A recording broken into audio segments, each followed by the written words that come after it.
Okay, sorry about that. Got distracted with something. Greetings, fellow children in time and space. This is your host, TheAmariaShadow, and welcome back to the channel, and welcome back once again to some more of Apollo Justice Ace Attorney Trilogy. This is it. We are going to be completing Apollo Justice Ace Attorney today, so I will be going into this dealing with the two trial portions of Episode 5, Turnabout Revolution, today. So without further ado, let's get started right away today's adventure and see what's in store for us. On see!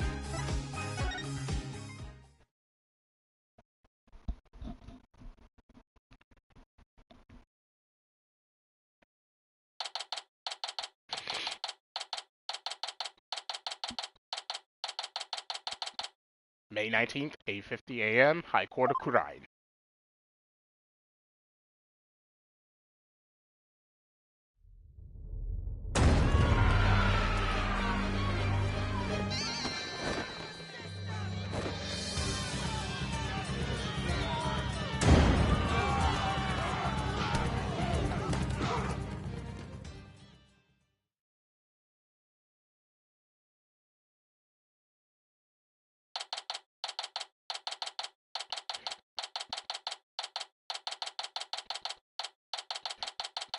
May 19th, 9:28, High Court of Kurai, accused lobby. It's complete chaos outside. Let's just say the Defiant Dragon supporters demonstrating for Dirk's freedom are taking a very special interest in the outcome of today's trial. They look about ready to string us up if we lose. Trials here are pretty much like the ones back home, but with one major difference: the divination seance. The victim's final memories will become a matter for deliberation. I've heard about that, but they haven't stopped you from winning your cases here in Kurai. True, but it wasn't easy. Still, the memories of the dead are simply another piece of evidence. There's always a way to deal with them if your client is truly innocent. Well, I know Dirk is innocent, but I have one more big secret. Apollo, in court tomorrow, you may find yourself faced with a truth that is difficult to accept. But I know you, and I know you can handle the truth, no matter what it turns out to be. I know that because I believe in you. You're my son, after all! Dirk, what is that secret you're keeping? Hey, AJ. Here you go, just like I promised. Thanks, Dats. Wait, weren't you arrested by the police yesterday? Yep, and I spent the night in the slammer. I had a fine meal, a shower, even a bed. What more could I ask for? Ha ha ha ha! That actually sounds way better than where we're staying. Just remember, AJ, if Dirk's found guilty today, we'll all probably be found guilty under the Defense Culpability Act, too. Yeah, Nayuta said something to that effect. That which Garan wants to take advantage of today to crush our revolution once and for all. The fate of the revolution, and every Kuranese person, rests on this trial. We're counting on you, AJ. We'll be fine. I'm going to win this one. You'll see. The trial will begin shortly, Apollo. Let's make our way into the courtroom. Right!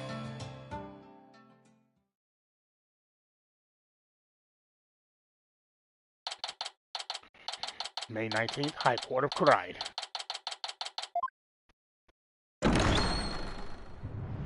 Court is now in session. All rise! Let the trial of Dirk Satmadi begin. The defense is ready, Your Honor.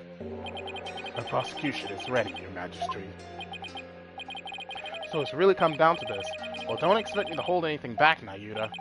This trial will examine both the murder of Justice Minister Inga Karkul-Kurain and the assassination of the former queen, Amura Sigatar and Kurain. First, I believe we should address the murder of Minister Inga. Would that be acceptable, Prosecutor Satmadi? Prosecutor Satmadi? Yes, of course. Please proceed. What's with him? Alvera, like you, Prosecutor, is your mind elsewhere this day? And not at all, Your Majesty. Are you really going to be able to go through with this, Nayuta? Well, Prosecutor Satmadi, I would be remiss if I failed to voice a concern of mine. I've heard mentioned that you are son to the accused Dirk Satmadi. You have heard true. Does that fact pose some sort of a problem, Your Majesty? A father being prosecuted by his own son? Can one possibly deliberate such a case without having personal feelings intervene? Yes, without question. Can he really handle this? Even if it is Prosecutor Satomati, going against his own father is just... How can the son of a criminal even be a prosecutor in the first place? Dirk? Fellow citizens, you would do well not to underestimate my son. He's not one to allow personal feelings to interfere with the execution of his duty. Isn't that right, Nayuda? I will not stop until my work here is done. See? So all you doubters just sit back down before you trip over your own stupidity. The accused will not take the stand without first being summoned! In any case, if Prosecutor Satomati has no issue with this arrangement, then let us commence the deliberation. Objection!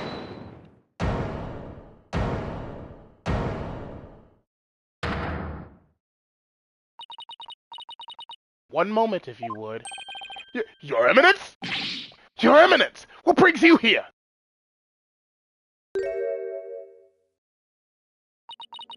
Your Majesty, it appears that Prosecutor Satomati does indeed have some reservations. No! That's not true! Did you truly believe you could deceive me, Nayuda Satomati? One should hold no reservations if one is to stand on these hallowed funerary grounds. I have none, Your Eminence. No, it is clear we cannot leave this matter to you. Ugh! We shall handle the prosecution of enemy of the Crown Dirk Satomati personally, but remain by our side and bear witness to how a true prosecutor enforces the law. Excuse me, but is the Queen going to prosecute the case? Is that, kosher? There is no need for concern. Before we were crowned Queen, we served as a prosecutor. Really? As a foreigner, your ignorance can be excused, but know this. The prosecutor in charge of the Queen Amara assassination case 23 years ago was none other than Her Eminence, Queen Garan Sigatar Kurai. First your Majesty, and now this? Why doesn't anyone ever tell me these things? I'd heard she served as a Minister of Justice, but she was also a prosecutor? I'm guessing she probably moved up the ladder from prosecutor to Justice Minister.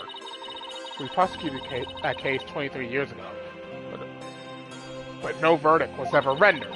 We had one guilty verdict in every case until then, but no lawyer could stand up to us. I am at a loss for words. I think I will once more bear witness to Her Eminence at work in the Hall of Justice. Our first trial in 23 years. No quarter shall be given to criminals. We shall prosecute them with all our might.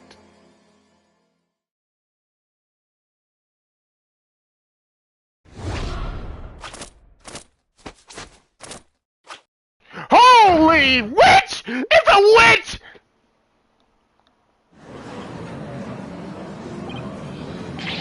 What a magnificent sight! The Queen's attire from her prosecutor days. I think we would get to see it once more. What the? That's Queen Garan? Talk about an extreme makeover. It's all coming back now. The feel of my blood pumping through my veins. Woe to you, O enemies of crime, for I shall personally slice, dice, and grind you up into hog feed! You don't suppose I could ask her to roll back to her polite pre-makeover personality? Know this, lawyer. Yes? Now that I stand as prosecutor, consider your defense's bench a headsman's scaffold. If you wish to leave any last words, I advise you to start thinking of them now. While you still have a head with which to think, that is. Meep! She's dead serious! Now it is time for the divination seance. Rafa, come forth.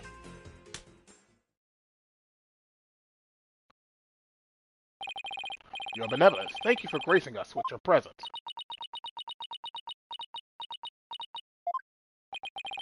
Your benevolence? I understand it may be difficult for you, but may you proceed with the divination seance? Yes, let us proceed. Forgive me for asking, but are you feeling physically unwell? If so, I would advise you to avoid any undue exertion.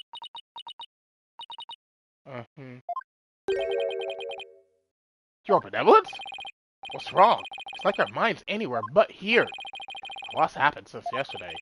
On top of the murder of her beloved father, she found out that he'd been planning a coup. His day she'll have to experience his death through his own eyes. Yeah, that would be enough to shake anyone up. Still, it seems like she's worse off today than she was yesterday. Yeah, I don't remember her being this depressed. We must speak with our child.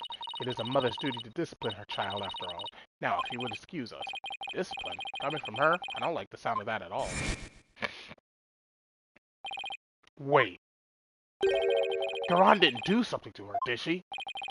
Your Eminence, about today's divination seance. As I understand it, the prosecution has yet to review its content. Is this deviation from protocol a part of your plan? Prosecutor Sadanmati, would you care to explain your actions? Your Eminence, the accused was caught at the scene of the crime. Therefore, I deem no seance would be necessary for such a clear-cut case. You and your bleeding heart. You seek to spare Ray for the trauma of witnessing her father's death. Is that why you have done this? Not at all. You were concerned for me, Prosecutor Sadanmati? That's oddly compassionate of him, all things considered. Well, that is his sister. Your Eminence, your Majesty, regardless of what is best for her benevolence, this case is blessed with a bounty of incontrovertible evidence, so I believe we can reach a swift verdict without devoting precious time to a seance. You have a point. Personally, I would like to spare her benevolence any undue misery. Experiencing the murder of a loved one is a burden no one should have to bear. Prosecutor Sadanmati, your Majesty, can this trial truly proceed without a divination seance? I can't blame her for not wanting to experience her father's murder from firsthand. Your Eminence, what are your feelings on the matter? Shall we have her benevolence return home for some much-needed rest? We shall not. You fool spoil her with your feckless words of compassion.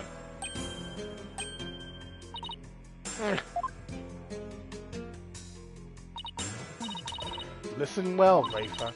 You have spoken time and time again about how grown up you are now. Yes, but... So let us see if the royal priestess has truly come into her own. Are you prepared to fulfill your duty and perform the divination seance as you should? Yes. That's better. See? Problem solved. Poor Rafa. Is this really a good idea? I guess we'll see. Very well. Let us begin. The divination seance. Nana, my robe.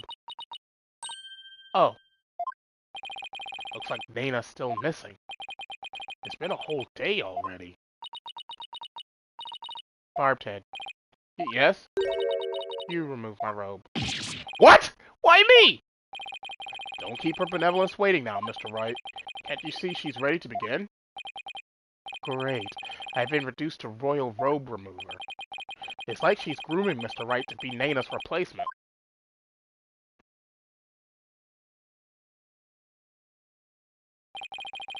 Very well, your benevolence. Please start when you are ready. Come, Rafa. You know what must be done. There's no turning back now. I know. The final memories of the deceased. This should be interesting.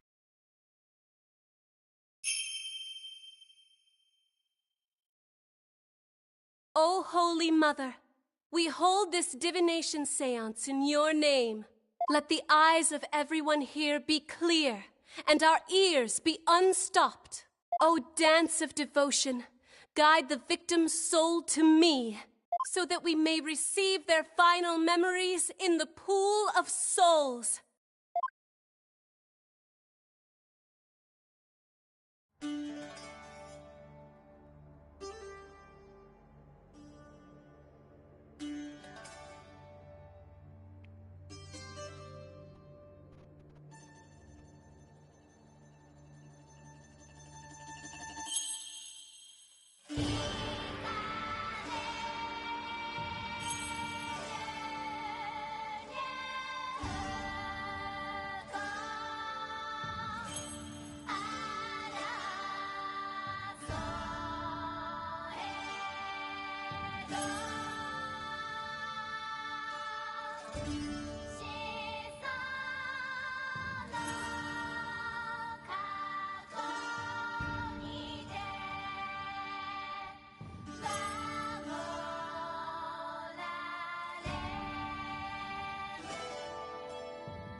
Nope.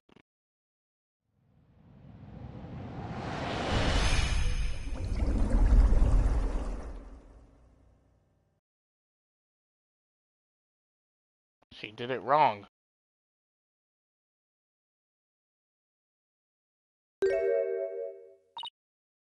Huh! I... I... Huh!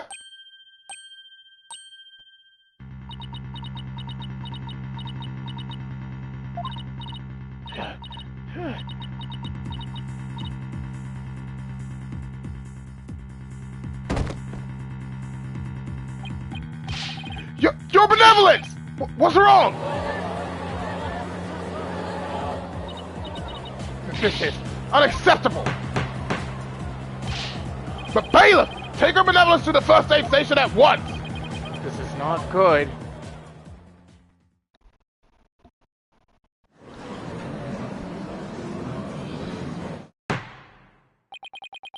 Your Eminence, do you have any idea why her benevolence collapsed so suddenly? It seems she was not ready for what the deceased was to reveal. It overwhelmed her. Her inexperience and immaturity left her ill-prepared to face her father's death. She said she could go through with it. How very disappointing. Bitch! You knew she couldn't! I know someone who's not winning Mother of the Year ever. That's not her mom! I mean, of course Wraith is going to be overwhelmed. She's still just a child! It seems we have no choice but to move on to witness testimony. Your Majesty? Oh yes, let us proceed. Bailiff, summon the first witness if you would.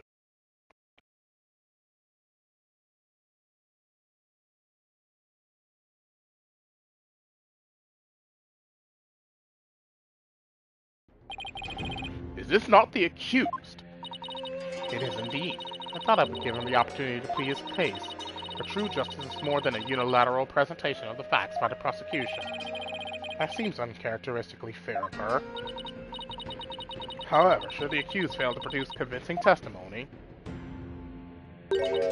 he, along with this cabal of traitorous lawyers, shall immediately be found guilty, and their heads will roll from their shoulders. What?!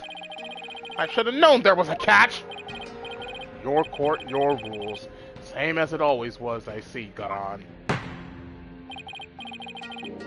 Now then, Mr. Dirk Sadmati, if you could enlighten us as to what happened. Well, I would, if I could.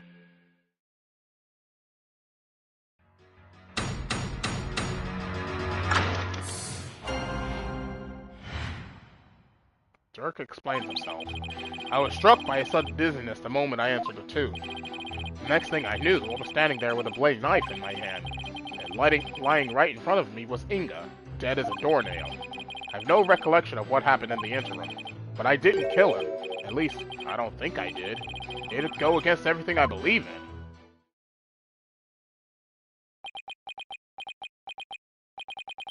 That didn't explain squat. For the record, let it be known that the accused's fingerprints were all over the murder weapon, and since he was caught in the act, there was no chance for a third party to tamper with it. Well, that certainly seems to point the finger at you, Mr. Sadmati.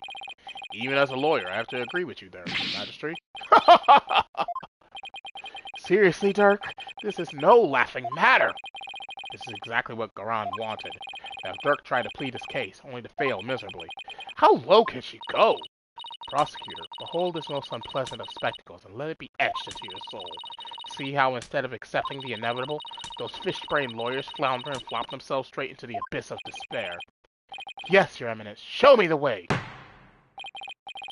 Now then, will the defense please begin their cross-examination? I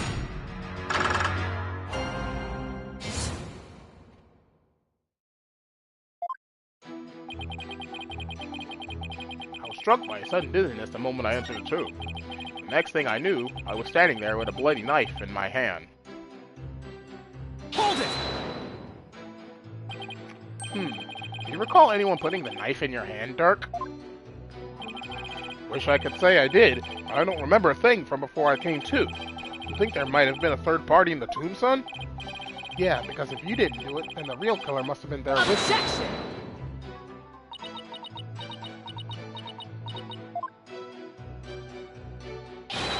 You called, Your Eminence? Does she go anywhere without those goons? Was there a third party in the tomb when you were securing it? No, Your Eminence! We searched high and low, but found no one of the sort!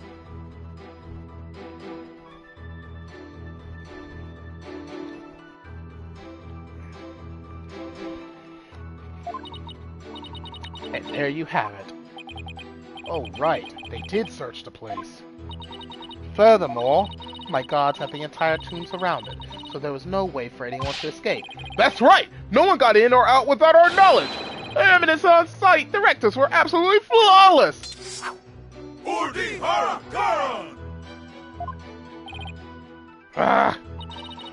You see now? The presence of a third party is beyond the realm of possibility. The tomb was, for all intents and purposes, completely sealed off from the rest of the world. What a waste of time. How can it be any more obvious? Dirk must be the killer. Thanks for nothing, gallery guy. As if our graves weren't already deep enough. Accused? What do you believe about the possible presence of a third party? Well, based on the situation you presented, I'd say the chances are slim to none. You didn't have to agree with her, Dirk. Let the accuser's statement be added to his testimony. Very well. Sadmati, if you would. It's like the more we press, the thinner our case gets. Well, let's keep pressing and maybe we'll work out the wrinkles in it, too.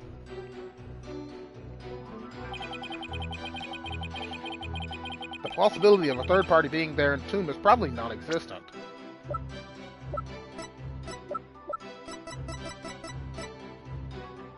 Objection! Your Eminence, I'm afraid this trial will not go exactly as you anticipated, because I could show how there might have been a third party in that tomb. Oh, how very fascinating. Go on, I do so love a good fairy tale. We did a luminol test at the crime scene. We found a bloodstain that didn't match the Justice Minister's blood. I will remind you that neither Dirk nor Miss Faye were injured during the incident. The thing is, this bloodstain we found had been wiped up by someone. What's this? But who would have done such a thing? That's the big question, isn't it? Who wiped up the blood, and why?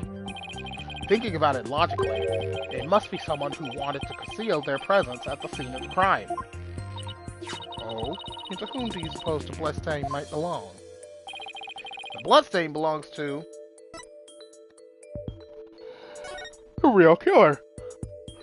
Sorry. The bloodstain belongs to the real killer, of course. Whoever it was, they were probably shot while they were attacking Minister Inga, and since their blood would give them away, they had to wipe it up. I say this because we know for a fact that the Justice Minister fired his gun in the tomb.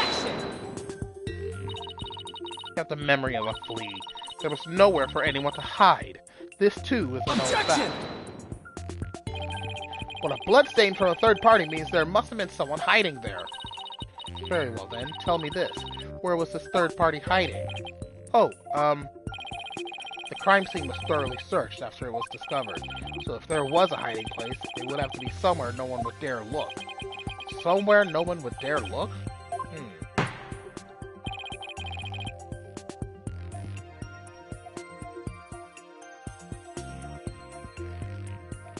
Let's have your answer, defense.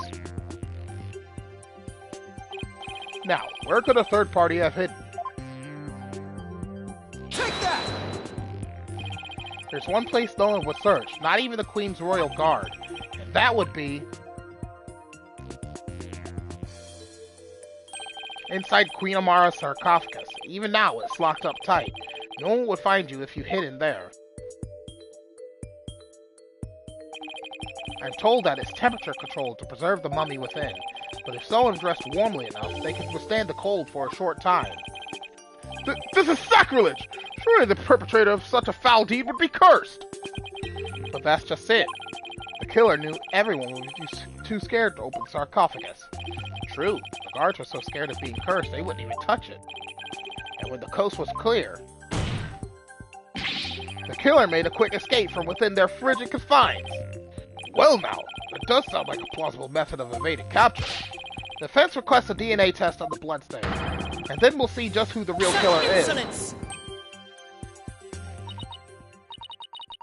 Bow your head and kneel, lawyer. So your head may be parted from your shoulders.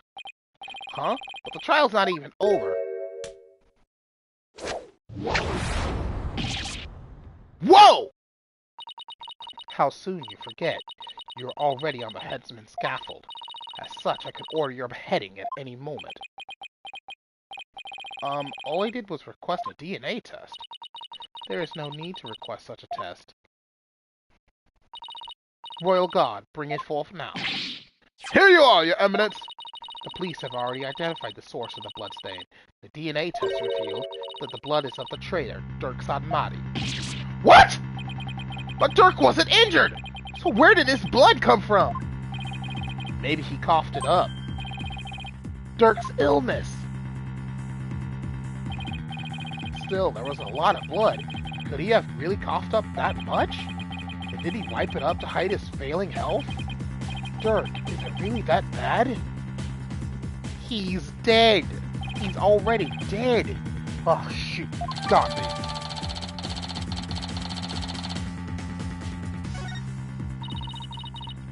Pay attention, Horned Devil, for this case has already been solved. You claimed that this bloodstain would lead us to the real killer, did you not?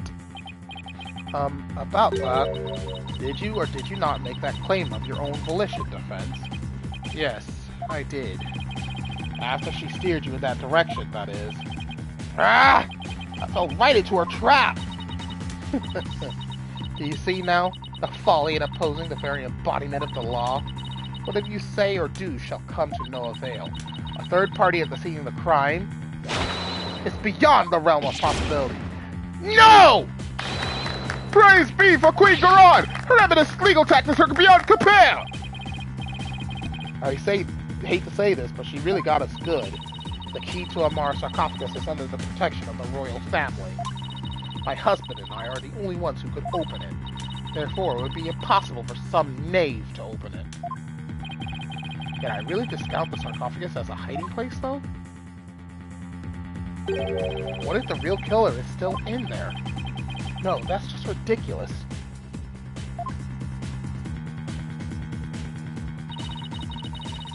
I believe we have rebels and sympathizers at the gallery today. It is to you I speak. Have you been listening? Dirk Sadmati, the one who proclaimed a bloodless revolt, has betrayed your cause by resorting to murder. No, it can't be! Dirk would never! There must be some kind of mistake!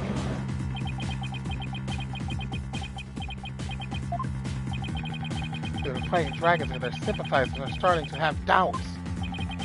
So this is why Garon allowed us to cross-examine Dirk. By establishing his guilt in Inga's murder, she's effectively damaged his reputation among those who support him. True, but now we have an even bigger problem. And now, filthy lawyers, you will honor your end of the bargain. Accept your guilty verdict for your failure to explain your client's actions.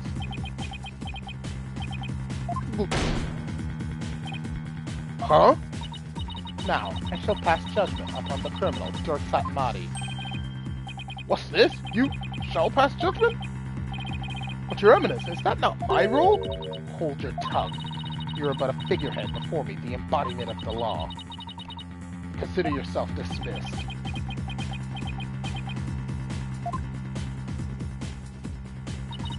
As Queen of Grine, I shall now pass judgment upon the accused.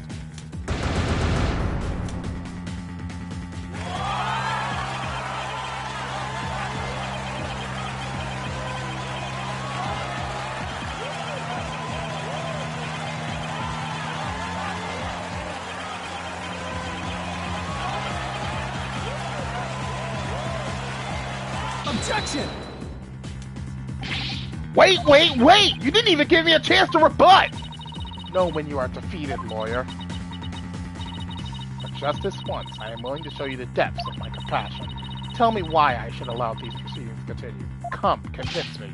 Quick, Apollo! Even if you have to bluff, we've got to keep this trial going. Show her that the crime could have been committed by a third party. How am I supposed to do that?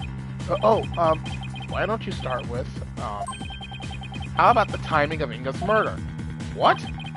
This whole case is built on a single premise, that Inga was murdered after Dirk entered the tomb. But what if that's not true? Like, if our assumptions are all wrong? It just might work. Well, don't keep us waiting, defense. Dirk became the prime suspect because it didn't seem probable that there was a third party at the scene of the crime. But there is another question we should ask ourselves at this time.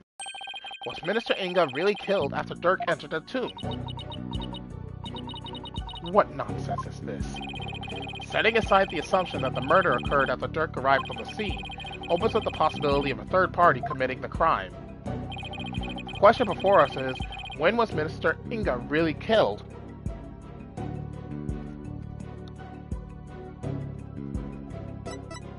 Before Dirk entered the tomb. Isn't it possible that, before Dirk even set foot in the tomb, Minister Inga was already dead? That would certainly make the possibility of a third party more probable.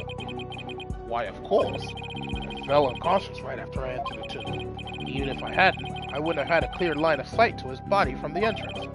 Which means, you wouldn't have noticed his body either way. The scenario is entirely possible. So we can't rule out the possibility of a third person committing the crime. I see. Well, that certainly does make sense. So far, so good. This might actually work. Very well. I shall play along with whatever little game you have knocking around that tiny mind. I was starting to get quite bored of all this. I could do with a distraction. Yes! Let us hear some testimony that will shed light on when exactly the minister was slain. Bailiff, summon Rafa. Surely she has recovered by now. But what about me? Don't I serve a purpose anymore?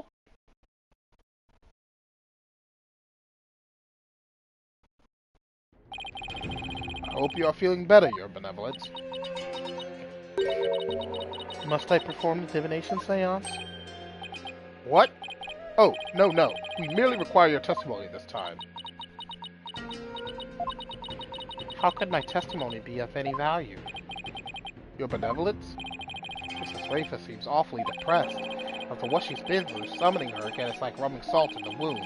Being unable to perform the seance was probably the last straw. I hope she doesn't pass out again.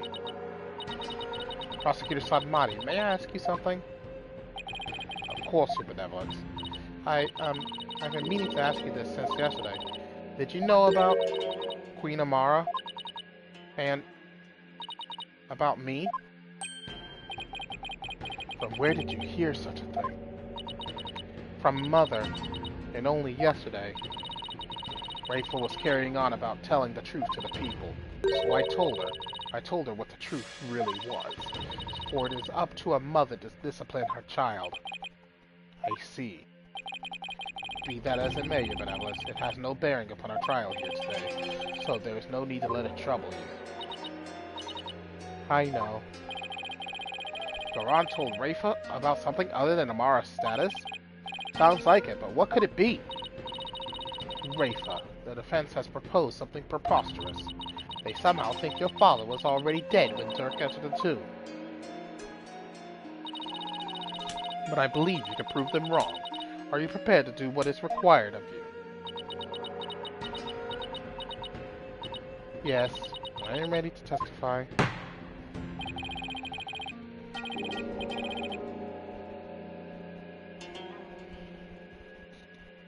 Very well then, Your Benevolence. Your testimony, if you please.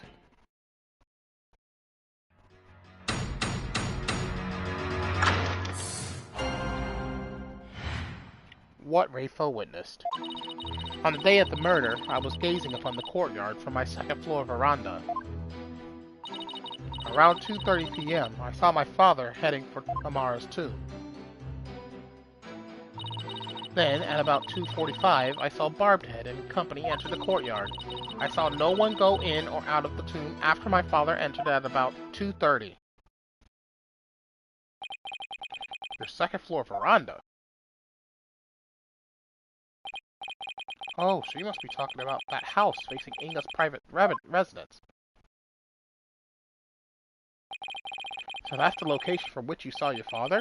And at about 2:30? Yes. And shortly after that, you people arrived at the royal residence. So after the minister entered Amara's tomb at around 2:30, no one went in or out of there until the murder was discovered? The tomb is closed to outsiders, so no one could have snuck in before the murder. That rules out any possibility of a third party lying in wait to slay my poor husband. Or so she'd like us to believe. Now hear me, you useless lawyer. Cease this charade and bow before me, for I, Queen Garan, shall finally have your head! Forgive me, Your Eminence, but first let us allow the defense to question the witness.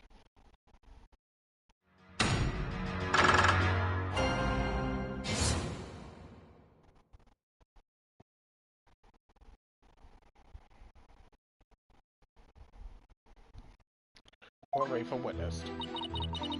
On the day of the murder, I was gazing upon the courtyard from my second floor veranda. Around 2:30 p.m., I saw my father heading for Amara's tomb. Did your father seem different or troubled in any way? Let me think. Oh, there was one unusual thing. There was? Yes, a shriek emanated from within my father's quarters. After which I witnessed him bolt outside, his countenance drained of its usual color. He screamed and he was looking pale? What do you suppose happened? I know not. Perhaps he had a bad dream. Maybe it was a nightmare about being raked over the coals by the queen. It seems our young lawyer here wishes to hasten his journey to the Twilight Realm. Sorry, that was rude of me. Does the defense believe the witness's last statement to be important? I believe it is. I would like the witness to add it to her testimony. My father let out a scream and came dashing out of his room, his face pale. Hold it! And why do you think he screamed? Was he surprised by someone who didn't belong there? Did anyone else come out? I didn't see anyone else, just my father. That last statement was seriously lacking in conviction. Should I press her on this? Press harshly. Your benevolence. Let's have some details. The more the better. Details, you say? Yes. For example, are you sure you didn't see anyone in the royal residence before 2:30?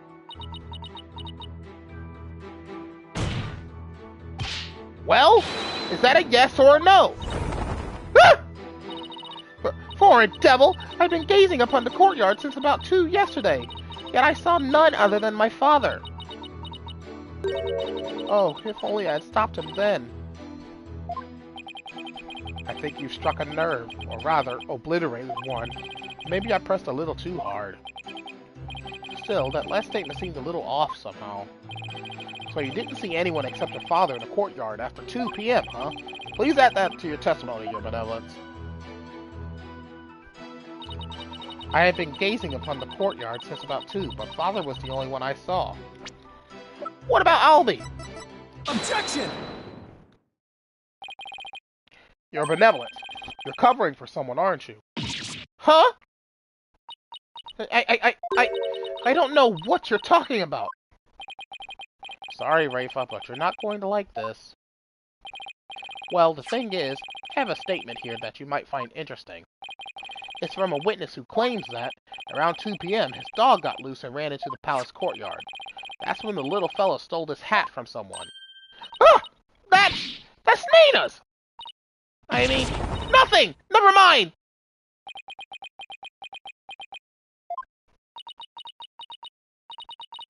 You fool of a daughter. It seems the princess made a blunder. So let me get this straight. This is Naina's hat, which means she had to have been in the royal residence at around 2. If so, then you had to have seen Naina sometime after 2 p.m. yesterday! No! Please, your benevolence, tell us what you really saw! It is as you say, Hornhead. I saw Naina, and I saw that dingbat dog steal her hat from her in front of my father's residence. I knew it! Why didn't you say so in the first place? Because my mother told me not to. What? Would you care to explain, Your Eminence? I request that she withhold said information, for it is of no relevance to this case. Objection! You don't get to decide! If you disagree, then prove that it is relevant to the case at hand. Oh, I will. Your benevolence, please tell us everything you witnessed when you saw Naina. Alright. When I saw that dingbat dog attack Naina, I ran to help. I raced from my second floor veranda down into the courtyard. Wait, that means that while you were coming down, you took your eyes off the courtyard. Yes, but only for a moment. This is crucial testimony. You took your eyes off the courtyard. It means somebody else could have entered the tomb without you ever knowing. Ah! Your benevolence, are you sure no one else was there? Yes. She's hiding something again. What about Naina? Were you able to help her? When I got down to the courtyard, Naina was gone. Gone? Yes, and I never saw her again after that. Any idea what happened? That dingbat dog must have gobbled her up.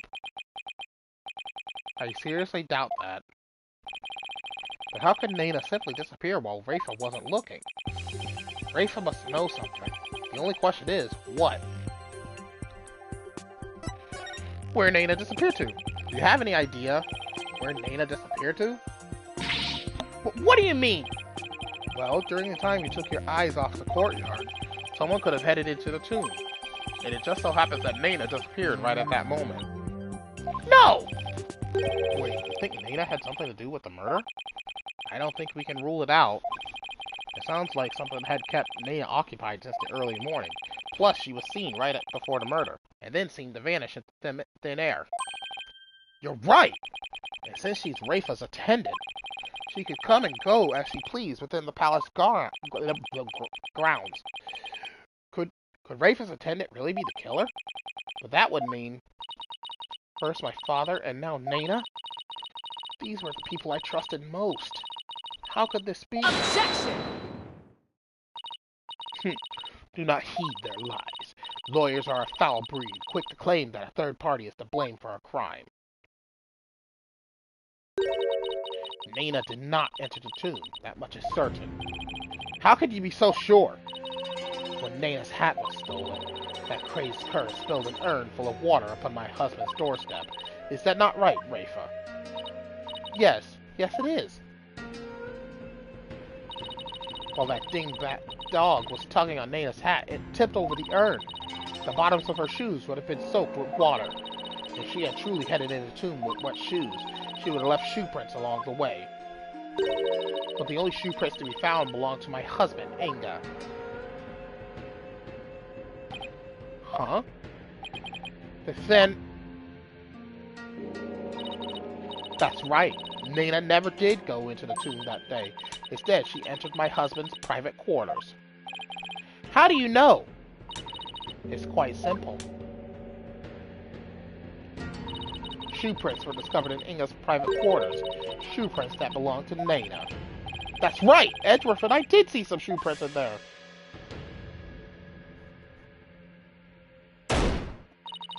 Now, do you understand? Naina could not possibly have gone into the tomb. And that supposed third person at the crime scene is but a figment of your imagination.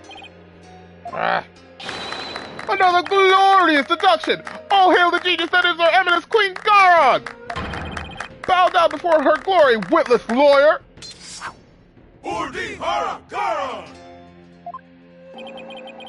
those guys fanboy any harder? Is it really true that Nane are not going to the tomb? Excuse me, but... Mr. Wright, your benevolence, what time was it when that dog attacked Nana? I believe it was about 2:15 p.m. I see. Apollo, if Nana entered Inga's private quarters at around 2:15, and Inga came racing out at around 2:30, pale-faced and screaming, then... Ah! I know what you're getting at! Yes, that might explain his scream. Would the defense please share their theory regarding Justice Minister Inga's scream? So certainly, Your Majesty. Minister Inga screamed because he was attacked by Nana. Maybe he was attacked by Nana. This would make the Justice Minister's private quarters the real scene of the crime. Thus your idiocy knows no bounds. The minister's body was found in the tomb. Or are you suggesting that the body was moved? Do I think the minister was moved from his private quarters? I think the possibility...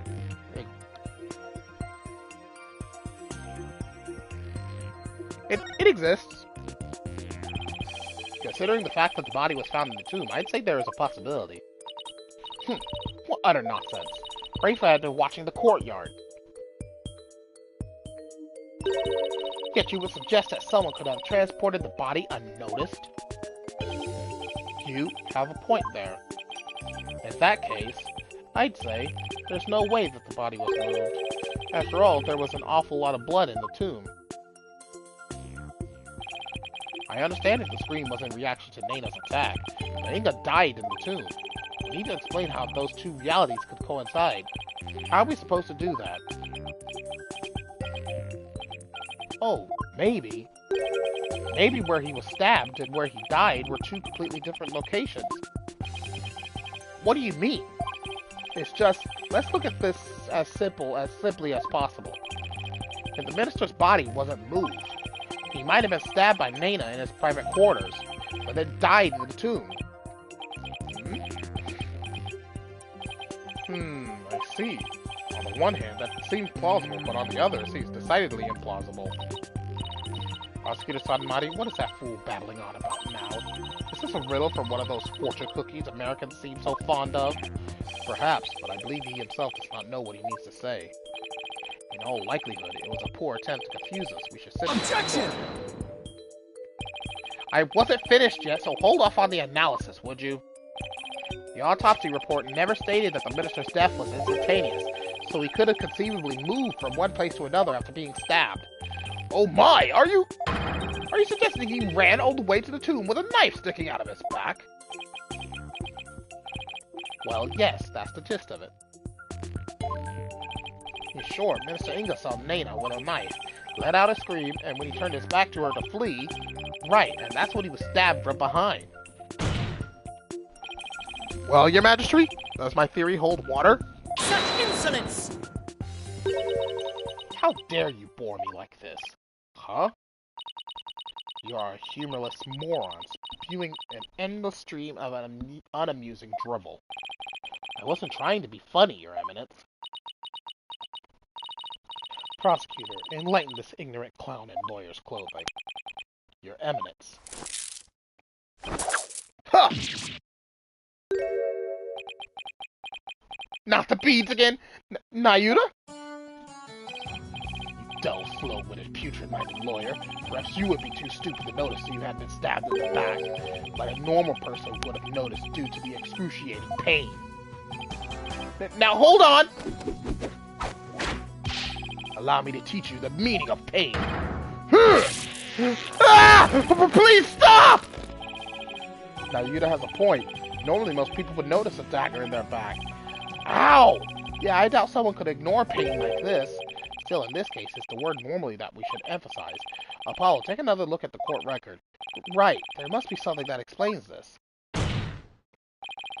There's a reason Inga didn't feel any pain, and defense will submit evidence proving just that. Very well, please present your evidence.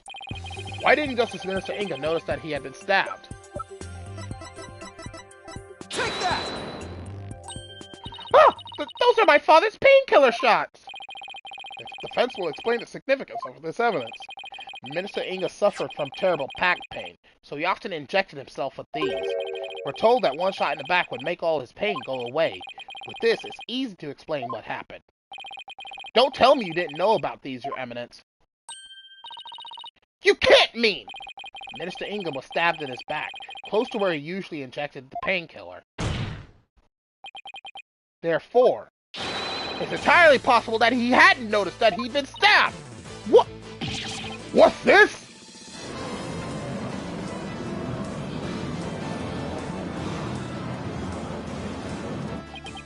Then, are you suggesting Justice Minister Inga really ran off with a knife protruding from his back? I am, Your Majesty.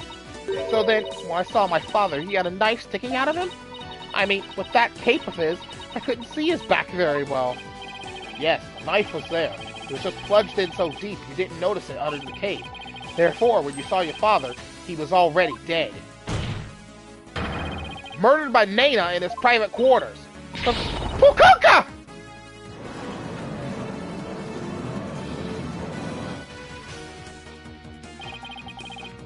Holy Mother-Noroi! Are we dealing with the living dead here? Well, technically, he wasn't dead yet. I know it's hard to believe, but this is a plausible sequence of events. And once Minister Inga arrived at the tomb, he could have removed the knife and dropped dead from blood loss. Nana killed my father? There must be some mistake. The defense would like to call Nana to the stand. You seek to drag an innocent old woman to the stand with no proof whatsoever? Well, there's no real proof, but... What a tangled web of expedient lies you weave. I can no longer tell fact from fiction. Who or what shall I believe in now? I'm sorry, Rafa. All I've done is confuse you. But I have a sneaking suspicion Nana's involved in this case one way or another. Just when I thought we'd blown this case wide open. Well, there's no turning back now. You fool of a lawyer. I know why you are so desperate to prove the accused innocent. You do?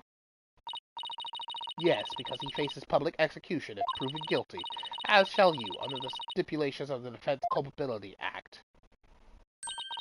From the moment you accepted this case, you have had no choice but to fight for your lives. No. The simple fact is I've always believed that Dirk is innocent. Bah! Still you cling to your pretense? Very well, I shall offer you a bargain. If you would admit that the accused is guilty, right here, right now, I shall overlook your crime of abetting him, and you will not be subject to execution. Is this some sort of joke? Far from it. As queen, I have the power to grant pardons, even to criminals like you. And with the wave of my hand, I can even reduce the severity of a sentence. Perhaps even for Dirk, should you be willing to cooperate. She wasn't kidding when she said that she's the law here. But to flaunt that power in our faces like that, that's just wrong. Forget all that has transpired in our kingdom and return to your own country in peace. Well, will you abandon your defense of the accused and accept my generous offer? If I don't take this deal, we'll be executed along with Dirk if he's found guilty. What should I do? Continue the defense! Nice try, Garan, but it looks like you don't know what justice is made of. We won't kowtow to threats like that, Your Eminence. Mr. Wright, I'm sorry, but I can't back down now. I don't want to drag you into this, so... Don't worry, I'm with you, Apollo. To the bitter end, if need be. And while I can't say I'm used to it, this isn't exactly my first rodeo.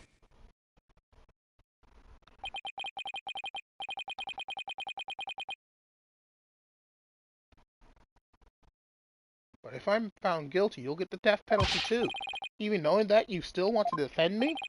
I don't know what happened in the past, but it looks like everyone in this country considers lawyers to be liars, so I can understand if you don't believe me.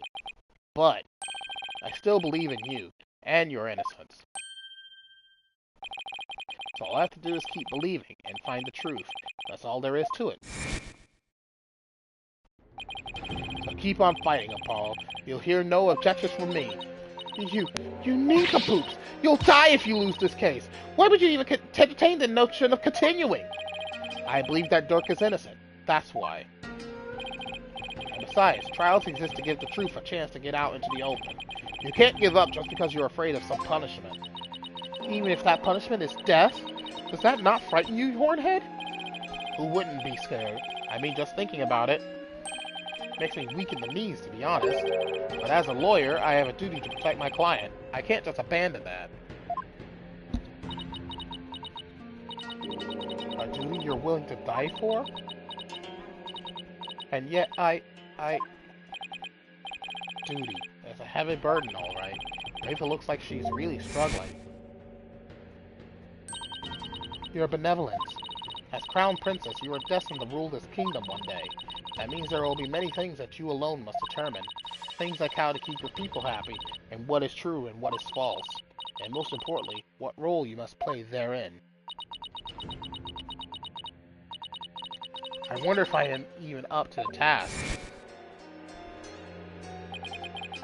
But it's no surprise, considering the torrent of painful truths she's had to face.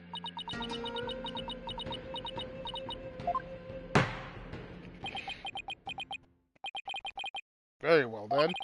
The defense is prepared to face the death sentence under the Defense Culpability Act, and I see no reason not to continue with the proceedings. But I must admit, I see no grounds for doubting the accused's guilt. Unless the defense has further evidence that would indicate a different suspect. Do we have anything like that? Well, lawyer, do you have any new evidence you would care to present? Or shall I have the executioner start his preparations? If she thinks I can't do this, she's got another thing coming. But first, I have some serious thinking to do. I say that new evidence indicating a different suspect does not exist. Such evidence does not exist. Just as I thought. I was so hoping you could present meaningless evidence and allow me to claim your head. Glad I didn't walk headfirst into that one then. So, what now, Apollo? Well, unless we can prove that Nana killed Inga, this trial is over, and so are we. Isn't there still a way to get the proof we need? Even without evidence? You know, a key means of obtaining testimony here in Kurain? Huh? Wait, are you actually suggesting? It certainly won't be easy, but it's worth a try. Your Majesty? A crucial step in uncovering the truth behind this case has yet to be taken in this trial, but I'm positive that I can back up our claim with this one step. You mean you will be able to prove that Nana killed Justice Minister Inga? And just how do you propose to do that? With the help of a certain someone. You need help? From someone? Well, I can't imagine who it could be. I suppose I must ask. Whose help do you need to uncover the truth? Rafa's. We need her to do the divination seance. Take that! But that is... me! Here in Kurain, legal proceedings include the viewing of the victim's final moments, but that requires your benevolence as help. Such information is just as vital as any other piece of conclusive evidence. If you're right about this, Rafa's power should enable her to see the very moment Nana stabbed Inga. It will be hard to watch her father's murder, but it's the only way to uncover the truth. Your benevolence, we need you and your power. You need Objection! Wretched simpleton, did you not see what ensued in the previous attempt? You would only succeed in wasting more time. Or is it your goal to make her collapse again? The princess says she was prepared earlier. Besides, it's her duty as royal priestess. I say it's all up to her now. Am I prepared? Prepared to fulfill my duty? Isn't a divination seance required at all trials anyway?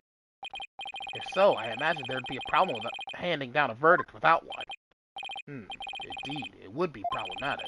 Under Kurainese law, a seance must be conducted before a verdict is Such rendered. insolence! Yikes! Must you try my patience so? If I must dispense with that vexing law, then dispense with it I shall. Huh? As ruling sovereign of Kurain, I proclaim the following.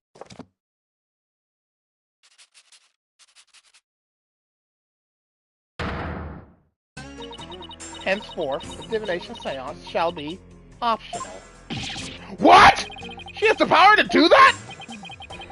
She just rewrote the law with a flourish of her hand!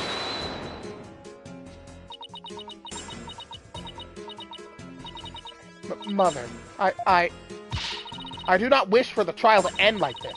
It is as the defense said, I must not neglect my duty simply because I am afraid. I shall go through with it this time. I will conduct the seance once more.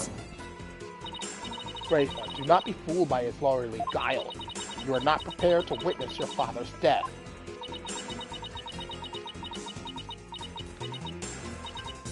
But Hornhead needs my help. Rafa, did you not tell me earlier? Did you not tell me you were prepared? But despite your grandiose posturing, you collapsed in the most piteous fashion. Even worse, you have erred in your insights of late. Whereas not the barbed one there overturned them more than once. You cannot be trusted to keep your word, nor can you reveal the truth through your insights. So I say to you, be gone! This Sacred Hall of Justice has no need for such a worthless royal priestess. Worthless? Wow, how can she say that to her own daughter? So, Mother, you think me worthless? Objection! Her benevolence says she can do it, doesn't she? So I don't see why you have to condemn her before she's even made the attempt.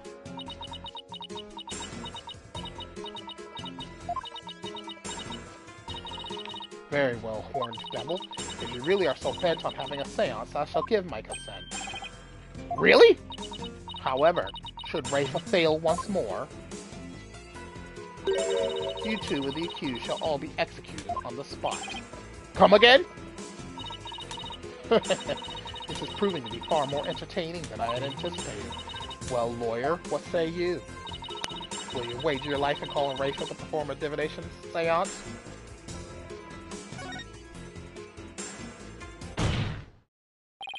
I don't think you're worthless, your benevolence. Far from it, in fact. If you say you can do it, then I believe in you. Hornhead? I do not understand. If I fail, you will be put to death. I know you collapsed during a previous attempt.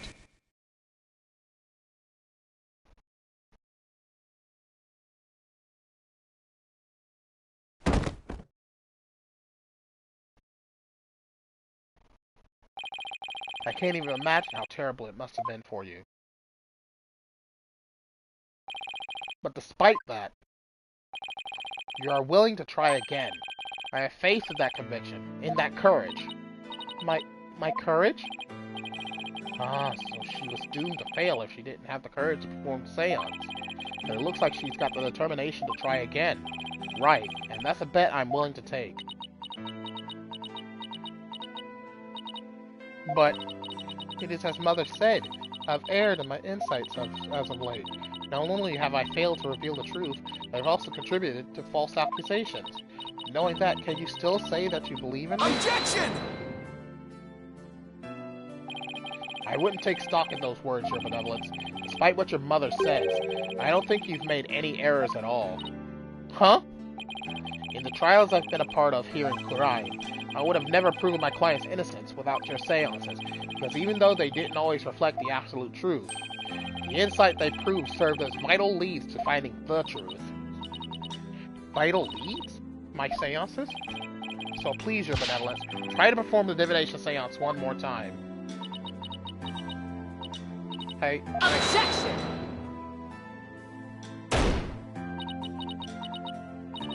Rafa, stop this madness.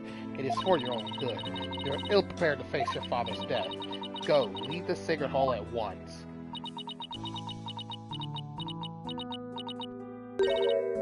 No. What did you say? I said no, Mother! For I am the Royal Priestess of Kurai. I have no need for you now! Even if you do not need me, Mother. Hornhead in this Hall of Justice do. He proved that to me by risking his own life. It is because of him that I now understand. The divination seance is my sacred duty. I must fulfill it, no matter the risk. Your benevolence. Mother taught me that the divination seance was a mirror reflecting naught but the truth. But I began to have my doubts after Barbed Head disproved the insights it offered. And now, I don't even know who or what to trust anymore. Father, Mother, even Nana.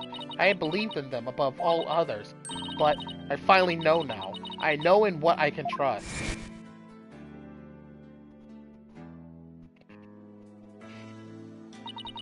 The royal priestess must debate each seance with the presiding lawyer and prosecutor.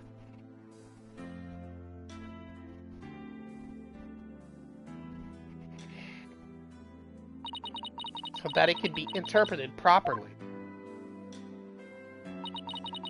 That is how I believe trials here in Khura'in should function.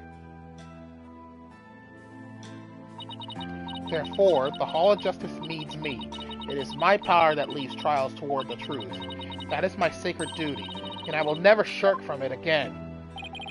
That right there, your benevolence, is the product of what you've learned in your struggles so far. The truth that you realize with your own strength. As my sacred duty, I must assure that it is fulfilled. I must have the courage and resolve to see it through. Your Eminence, the royal priestess says she will conduct a divination seance. I see no grounds for you to forbid it, unless, of course, you are worried that it might reveal something you find inconvenient.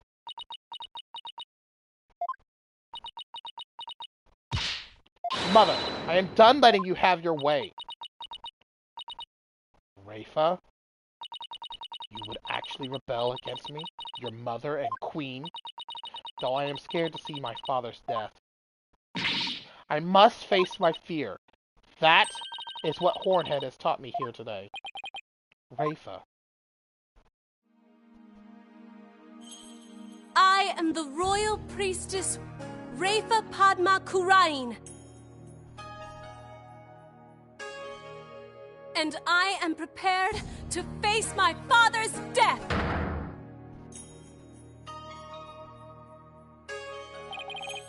Your Eminence, it seems the princess is more grown up than you thought. Rafa.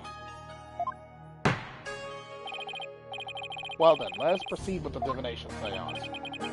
Victim's final moments. This should be interesting. I wonder what Inga's memories are going to show us.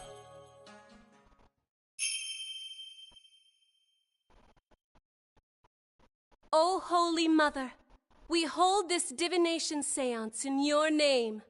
Let the eyes of everyone here be clear, and our ears be unstopped. O dance of devotion, guide the victim's soul to me, so that we may receive their final memories in the pool of souls.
Grapes, incense, sour.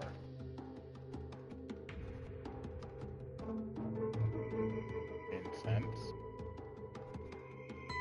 Footsteps. Man's voice.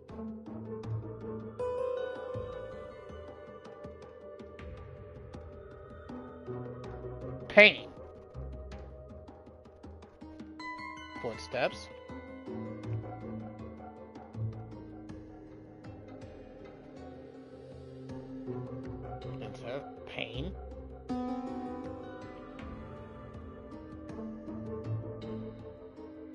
Explosion. Laughter.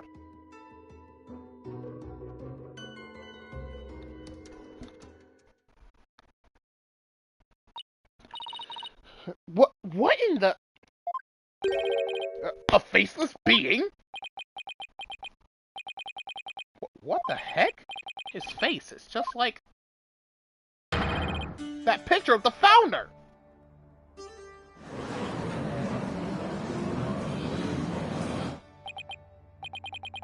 I think that's the last thing anyone expected to see. Ooh. Father, what was it? What was it you saw?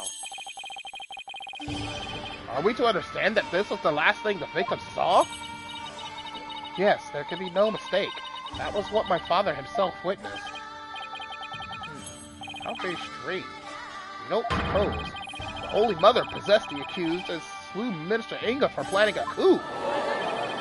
The divine wrath of the Holy Mother? Oh, Holy Mother, we are ever grateful for your blessings! Talk about a sharp left turn into the Twilight Zone. You know, there's one thing in there that caught my attention.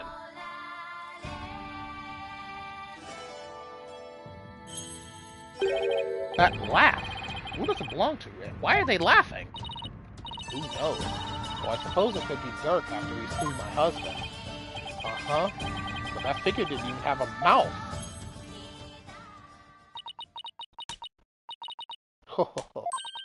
I think we're done here, lawyer. How so? You claim that Minister Inga was stabbed in his private quarters, and yet, feeling no pain, went to the tomb where he eventually fell dead.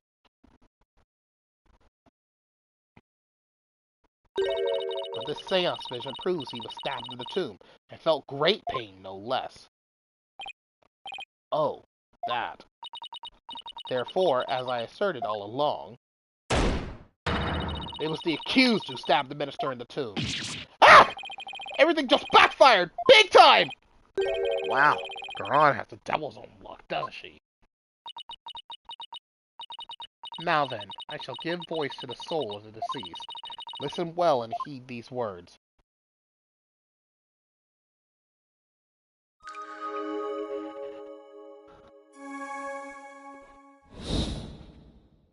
Rafa's Insight. At around 3 p.m., my father was waiting at the tomb to make the hostage exchange. He was drinking grape juice while gazing upon the picture of the Holy Mother. He had been waiting vigilantly when suddenly he heard Dirk's voice. The next moment, he was stabbed in the back and collapsed. My father tried to shoot his attacker, but he missed, and the attacker let out a laugh. So what now, Mr. Wright? It's up to us to knock holes in Rafa's interpretations of Inga's memories. In other words, we need to prove that our understanding of them could be mistaken. Okay, I'll give it a try.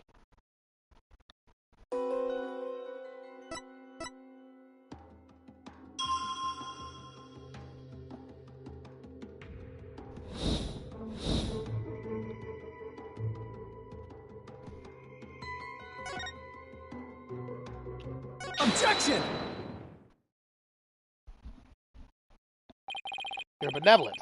There seems to be an inconsistency in your interpretation. First, water! My water done got hot.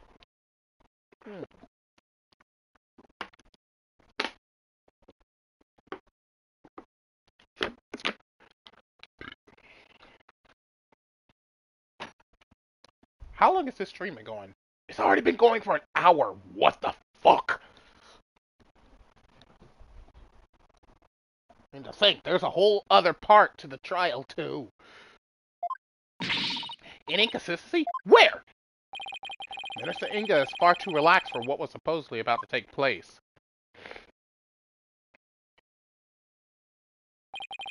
When he heard the voice you claim is Dirk, he didn't seem to the least bit alarmed. He just kept looking at the picture of the founder. Ah! That's strange, right?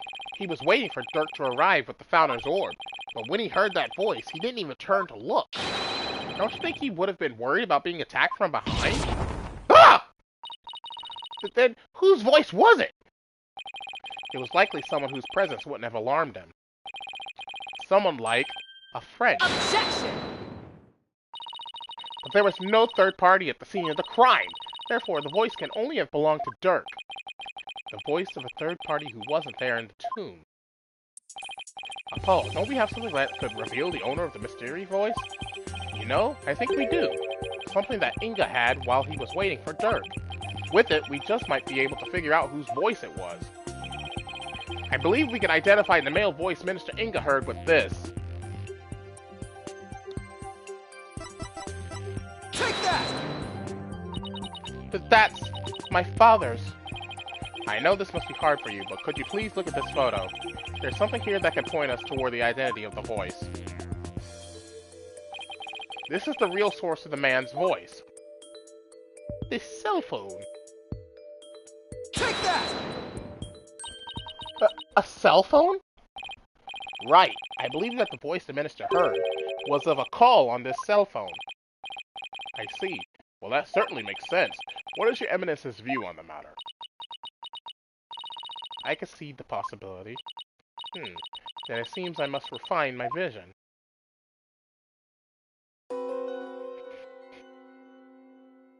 Subordinate's voice. It appears that the voice belonged to one of my father's subordinates.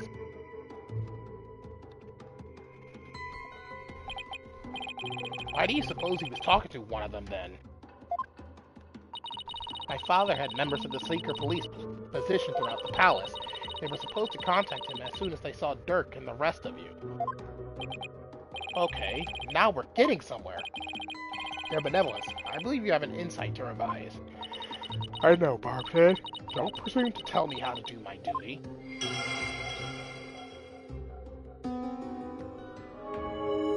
My father then took a call from a subordinate at the palace.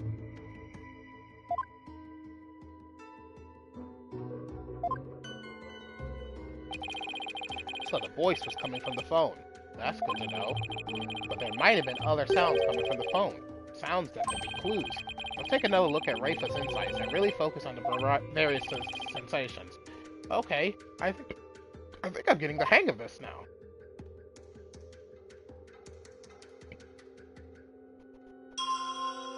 Okay.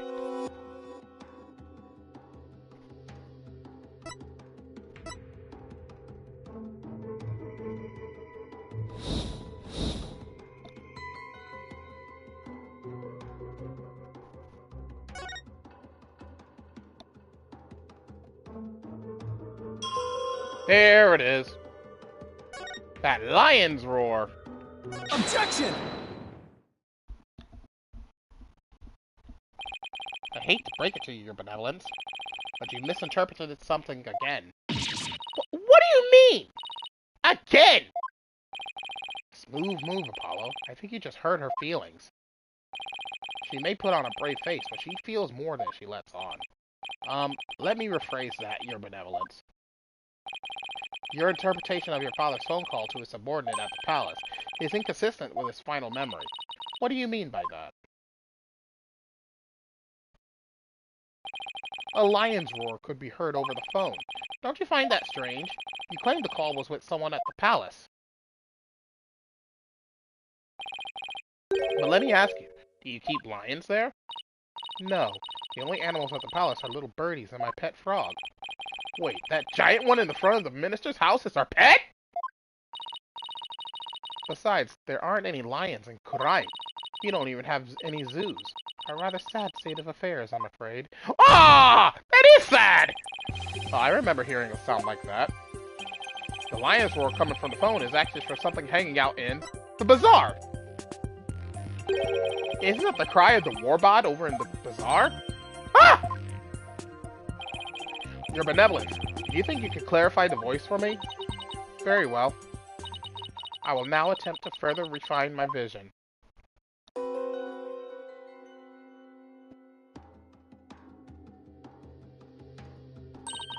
What's this?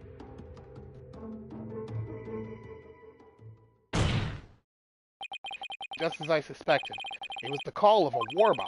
That means the subordinate Minister Inga was talking to was in the bazaar, not the palace. But why is it important where the call came from? What significance could it have? She's right. Is it important to know where the call was made from? It's very important. It's actually very important. Knowing that the person on the other end was at the bazaar means that the loud explosion might not have been the sound of a gunshot. But I can think of no other item that makes such a noise in the area. Go ahead, Apollo. Tell her. Tell Rafa the real source of that sound. Will do. Well, Hornhead, I'm waiting. What was the true source of that explosive sound? Take that! What is that? It's Albie Urguide's statement. In it, he claims that That's Arabelle threw a firecracker at him while he was at the bazaar. Then, yes, the sound heard over the phone was a firecracker exploding. Ah! Objection! And yet, a bullet was found at the scene of the crime. A bullet fired from Minister Inga's gun. How do you explain that? Well, we don't know whether it was fired during the course of the crime, right? Or do you have evidence that proves where the pistol was discharged? No, I have not. Wait a second. If that loud bang was a firecracker, then could that laugh at the end have been...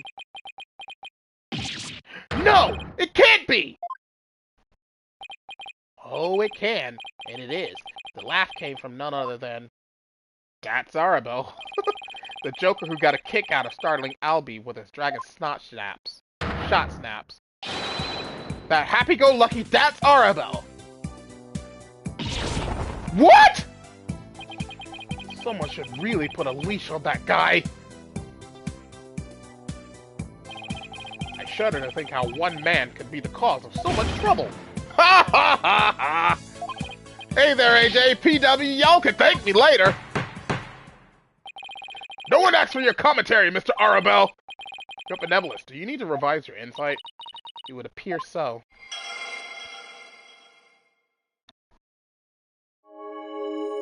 My father then took a call from a subordinate at the bazaar.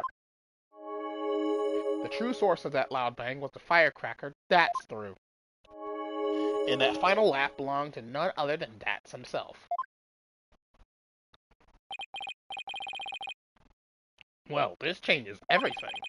Let's go over the details of Rafa's insight again. Okay!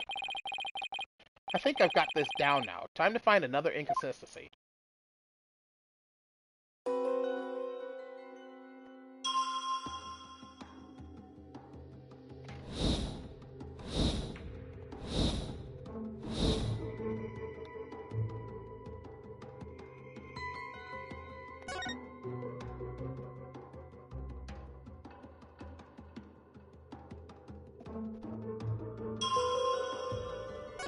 This one's easy. This doesn't make sense anymore. At around 3 p.m., my father was waiting in the tomb to make the hostage thing.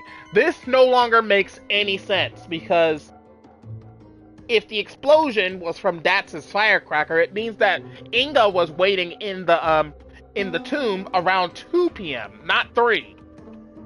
Objection!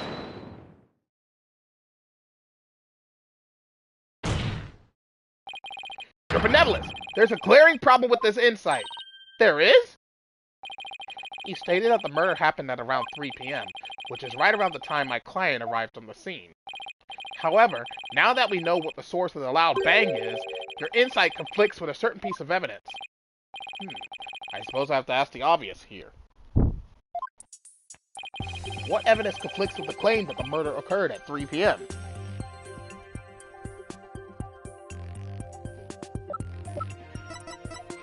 Again, we have to come back to this statement. Albie Urguide's statement. Again? Yes, because to summarize what he said, at around 2 p.m., Shadow was surprised by a firecracker and ran into the palace courtyard. Around 2 p.m.? That's right, 2 p.m., not 3 p.m. Ah! Are you suggesting? I think you know where I'm going with this.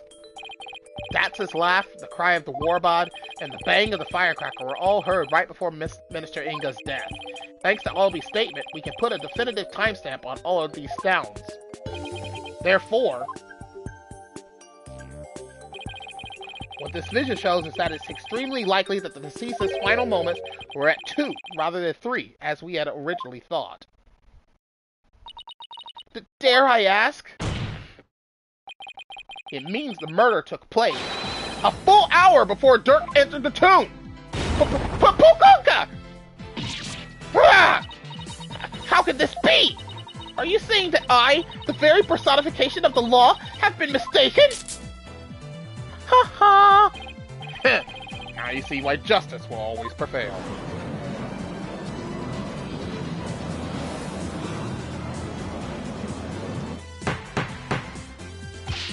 Peace! Peace, I say! Now then, defense. I must remind you that the figure of the accused was clearly shown in the vision.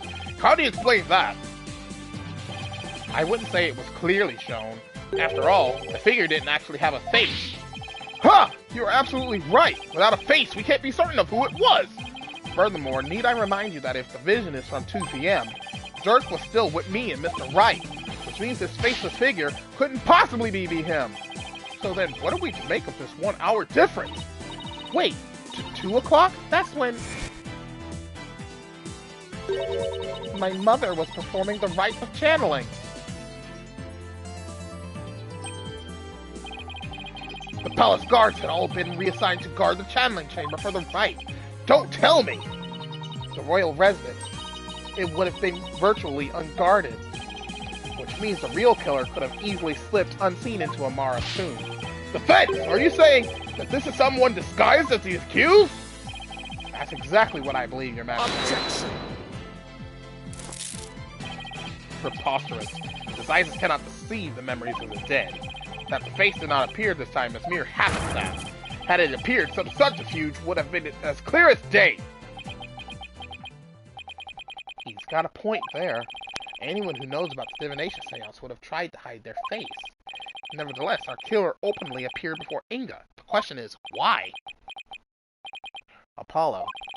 Maybe the killer could afford to be so bold, because they knew their face wouldn't show up in the seance vision. What? It's possible that the killer dared to dress in Dirk's clothes and stand square in front of Inga, precisely because they knew they could get away with it. But how could anyone be so sure of something like that? A long time ago, I heard of a cognitive disorder that impairs a person's ability to distinguish between different faces. What if Inga had it? Then, are you saying that this is literally how Inga saw the world? Yes, we can't normally see through the eyes of others, but in this case, we can. If he had that disorder, I imagine this is how faces appear to him in life. Okay, let's say that the killer knew that Inga had such a disorder. They could definitely use it to pin the crime on Dirk. But, if you're wondering about how to prove that Inga had it, you already have what you need. Really? Well, defense, do you have anything to show to this court? Yes, I believe so. Frankly, I have no idea what Mr. Wright means, but I'll look the evidence over again. What explains why the face of Minister Inga's killer is absent in his seance vision? Take that! A notepad? Yes, it was found in Minister Inga's room. It holds the answer we're looking for. As you see, it's filled with detailed notes on various individuals, what kind of clothes they wear, hairstyles, and other discerning physical characteristics. And this is connected to the faceless nature of the killer? How? The vision we saw was exactly what Minister Inga saw with his own eyes. It is he who saw his killer as a person without a face. In fact, this is how he normally saw everyone around him. What's this? I believe Minister Inga had a disorder that prevented him from recognizing faces. It would explain the faceless being, and why he needed a notepad full of people's physical characteristics. Now that I think about it, my father was always terrible at remembering people. By simply changing my hairstyle, he would fail to recognize even me. Your Eminence, you knew that your husband had such a disorder, didn't you?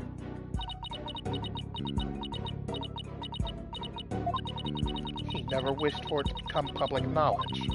But I suppose there is no use in keeping quiet about it now. It is as you say. My late husband had a special disorder that hindered his ability to recognize faces. The medical term for it is prosopagnosia. So Mr. Wright was right! The memories of those afflicted with such disorders in life do appear strange at times. There is precedent for this. So the killer likely knew about the disorder and used it to their advantage. Right, so there's someone who is both knowledgeable about the divination seance and aware of Inga's affliction. Your evidence. Who knew about your husband's condition? A small number of servants who tended to his needs. And me. Surely you're not about to insinuate that I committed this crime. Oh no, Your Eminence. Still, would she have done it? Garan has an alibi, remember? Oh right, she was conducting the rite of channeling at 2 p.m. No, she wasn't. That was Amara. In that case, Your Eminence, does Nada know about Minister Inga's disorder? Of course she does. She is our head servant. So as head servant, she knew about Minister Inga's condition. And as the princess's personal attendant, she is familiar with divination seance. If these two facts together don't make her a possible suspect, I don't know what would.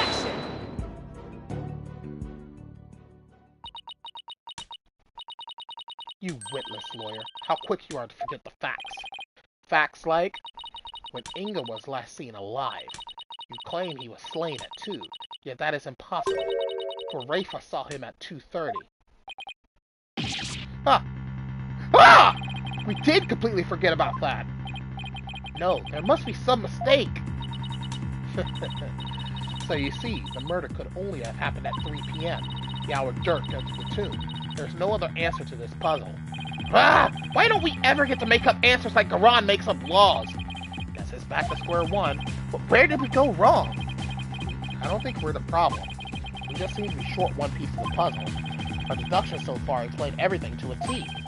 Everything except for Inga's sighting at 2:30. I see. And without that final puzzle piece, all of our deductions fall apart. Apollo, if Inga's sighting is the only anomaly, we'll just have to find a way to make it fit into the bigger picture. Time to think outside the box then, right? Let's see. It would be impossible to see Inga walking around after he'd been killed. What if there was a way to make people think he was alive, even though he was dead? Like a way to make people witness the living dead? It sounds like some kind of TV show. Things like that don't happen in real life. Ah! Ah! Apollo! Did you just... I did! I figured it out! I know how to make people witness the living dead! Your Majesty, our deductions weren't wrong after all. Despite Minister Inga being murdered at 2 p.m., he was seen heading into the tomb at 2:30, and I'll tell you how! I certainly hope you will, because I have no idea what you're talking about. The Minister Inga her benevolence saw was in fact someone channeling him. It was the deceased being channeled. It's the only way a man who was already dead could have been seen by her benevolence. Channeled, you say? That's right, and there are only 2 people capable of spirit channeling here in Khura'in. Her Eminence Queen Garan and Maya Fey.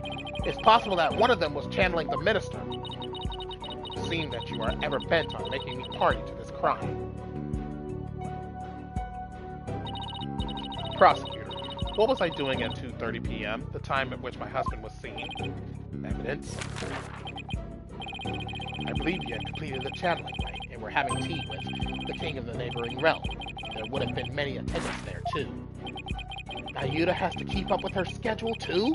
What doesn't she make him do? Then that leaves only Maya. Yeah, it does.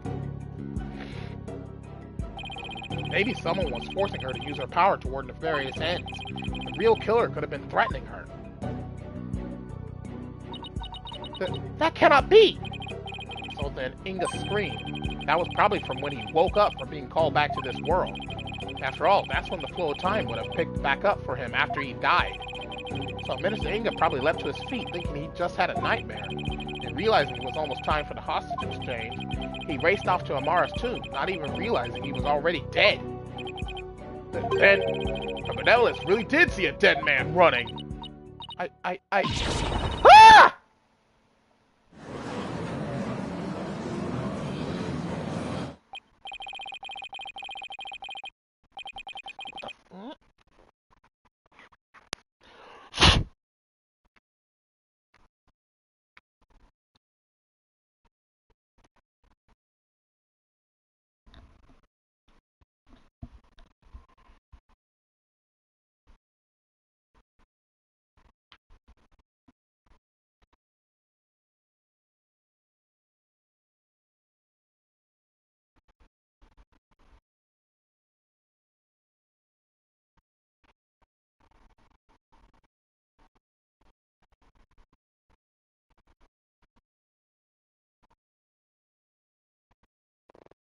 Using the sacred power of spirit channeling to commit a crime? How could this be? The defense calls Miss Maya Fey to the stand. Well, Your Eminence, will you allow a new witness? It matters not. Either way, this lawyer shall soon know the truth. He will know just how much of an imbecile he is in the face of my infallible arguments. Insult me all you want, witch, but you'll be eating those words when I expose the truth. Very well, let us adjourn until the next witness is ready.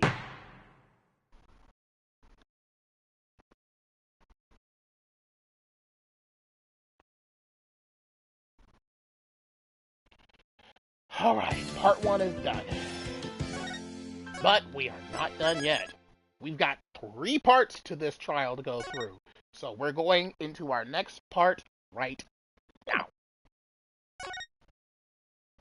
This is by far the longest episode in any of the Phoenix Wright video games, period. So yeah, it's gonna be a while. May 19th, High Court of Kurai accused Rami. Talk about some really close shaves!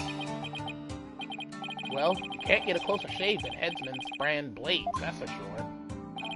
The trial's not even over yet, and I'm already exhausted. Still, you were able to fight back the Queen herself in there. Well, maybe with Miss Faye's help, I won't have to keep on playing her game much longer. Speaking of which, I guess it's a little late to be asking, but do you think she's well enough to testify, Mr. Wright?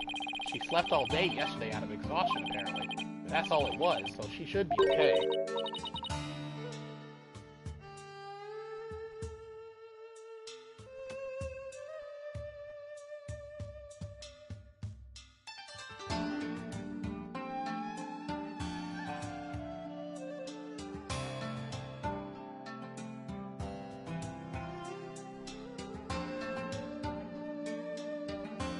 Barbed head, horn head. Oh, hello, Your Benevolence. Princess Rafa, you were really impressive in there. I am the royal priestess Rafa Padma Kurain. And I am prepared to face my father's death.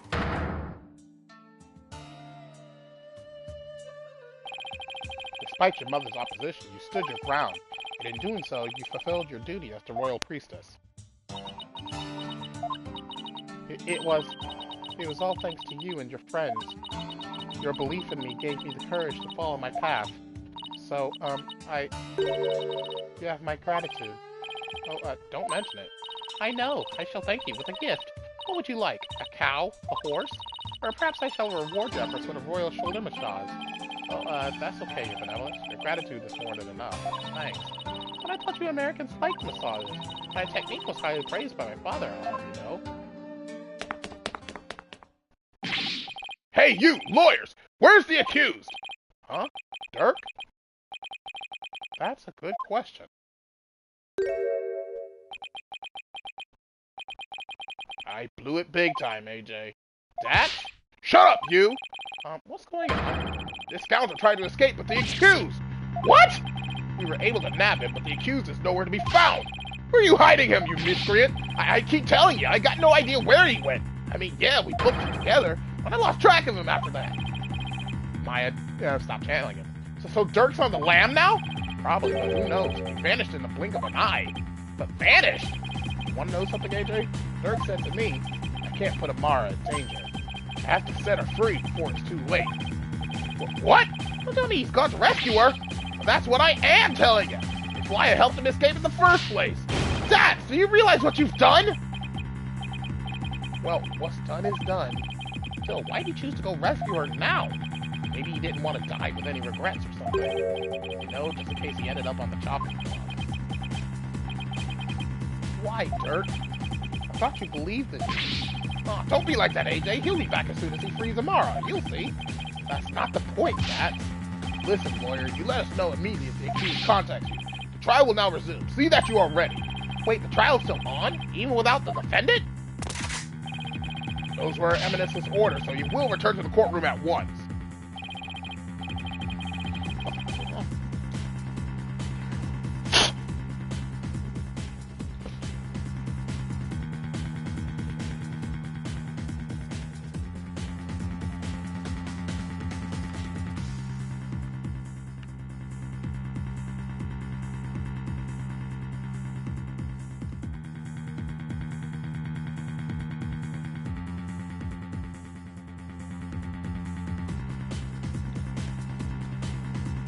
second. Ugh.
Let's go, Apollo. All we can do is see where the next testimony leads.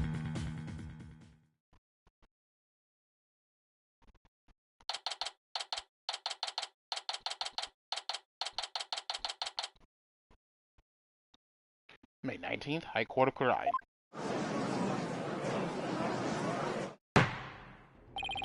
Now then, let us resume the trial at hand. Your Majesty, my client seems to have gone missing. What do you think, Your Eminence? Shall we proceed without the accused? Why not? My royal guard is searching for him as we speak. They shall find him soon enough, for they would not dare to keep me waiting. Yes, but what about the law governing court proceedings?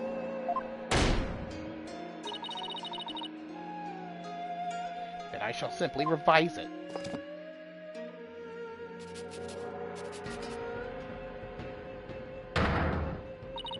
As ruling sovereign of Kurai, I proclaim the following. Should the accused be an enemy of the crown, they may be tried in absentia. I can never pronounce that word right.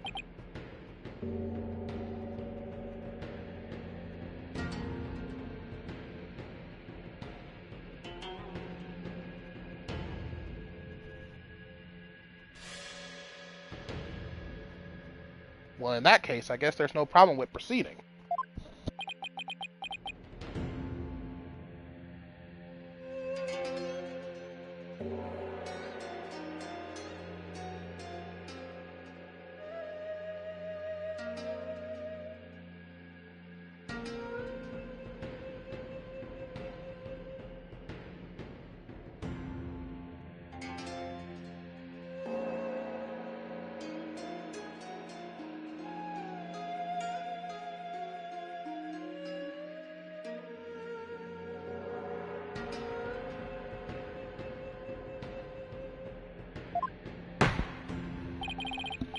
Will the witness, Miss Maya Fey, please approach the stand?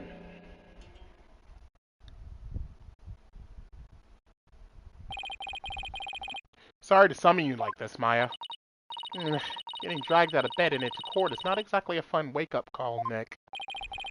I'm sorry, Miss Fey, it was my idea. And you are? Oh, right, I'm Apollo Justice. It's nice to finally meet you. Oh, so you're Apollo! Nick's told me all about you. You're the new guy with the loud voice, and a bit of an unreliable streak, right? Unreliable?! Well, that was 2 years ago. You've come a long way since. So why was I called here anyway? Am I under arrest again? Huh? I guess no one's filled her in. Well, she has been asleep this entire time. Miss Faye, this is a trial for Dirk Sadmati, and you're here as a witness. What? Dirk's been arrested? But... That's not exactly the reaction I was expecting. Miss Faye, you are suspected of playing a part in the murder of Justice Minister Inga. What? Someone allegedly forced you to channel the minister to say the word, Johnny! Obfuscate the time of his murder. There are so many words that they use in the Ace Attorney games that it's like, I know how they sound in my head, but I can't say them. It's like, they always get me.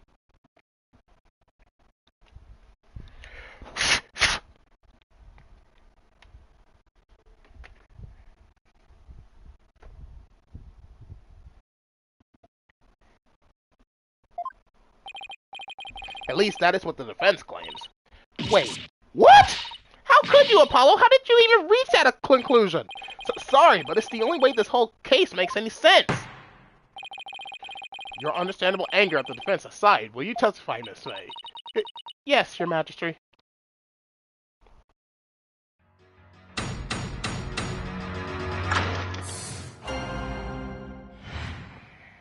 Channeling the Minister.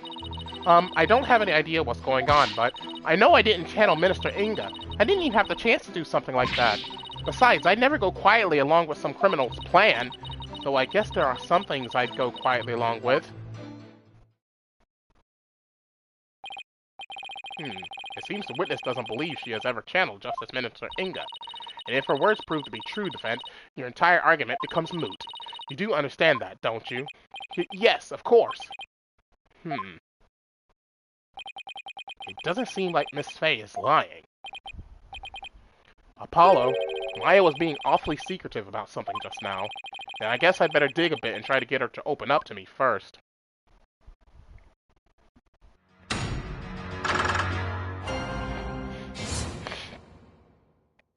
Channeling the Minister. I don't have any idea what's going on, but... Hold it! You've been asleep ever since you were rescued from the tomb, correct? I was exhausted after being held captive for so long. That must have been terrible. Maya, Minister Inga didn't do anything to you, did he? Oh no, it wasn't like that. On the contrary, I asked him for all sorts of things. Like what? Like, I'm really craving burgers, and I'll die if I miss an episode of The Plume Punisher. Acting like a brat netted me a TV and even a few burgers from someplace. He was surprisingly nice to me. Huh? Are you sure we're talking about the same guy here? He may have loomed large, but he was unexpectedly easy to push around. Even though he's the one who was responsible for pushing those execution papers through. Oh, that? Approving executions was simply his preferred method of stress relief. What the hell? With a wife like her, he was probably really pushing them through out of fear. Which is very true. I'm beginning to see why he wanted to stage a coup. In any case, my time in captivity wasn't so bad, but of all the things that happened... I know I didn't channel Minister Inga. Hold it!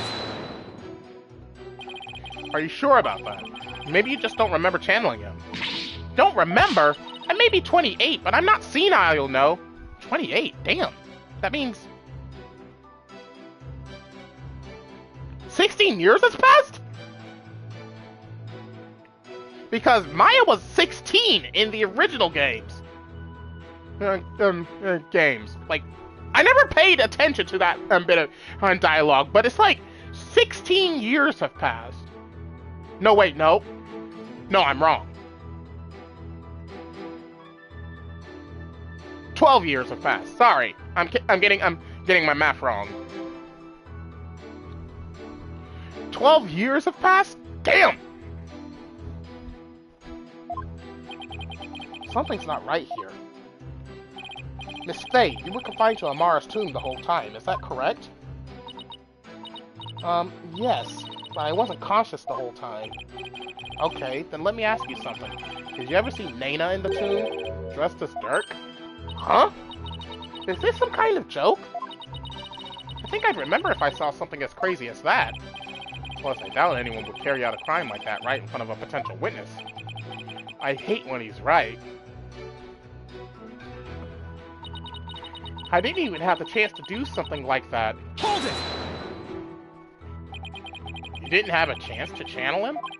Does channeling someone take a long time? Not really. Once you get the hang of it, it's pretty much instantaneous. But I was all tied up, literally. So there was no way for me to make the channeling moves or with my hands to do it. But right, I guess she really didn't have to channel Inga then. Maya, when mediums are done with a session, they can send the spirit back to the other world themselves, right? Sure, unless they're still in training.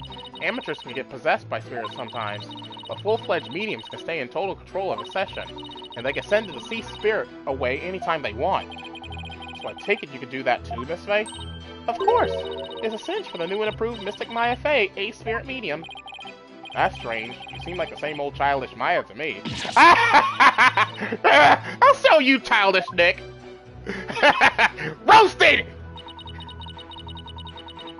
Besides, I never go quietly along with some criminal's plan. So you wouldn't channel spirits for unseemly purposes? Of course not. Spirit channeling is my bread and butter, and I take a lot of pride in my work. It's like, would you use your legal skills to commit a crime, Apollo?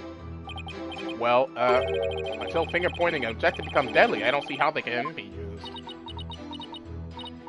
Wow, you're a regular Mr. Smarty Pants, just like Nick. Always at the ready with some sarcastic comeback. I think I'll save my many objectives for after the trial. Roasted! Roasted!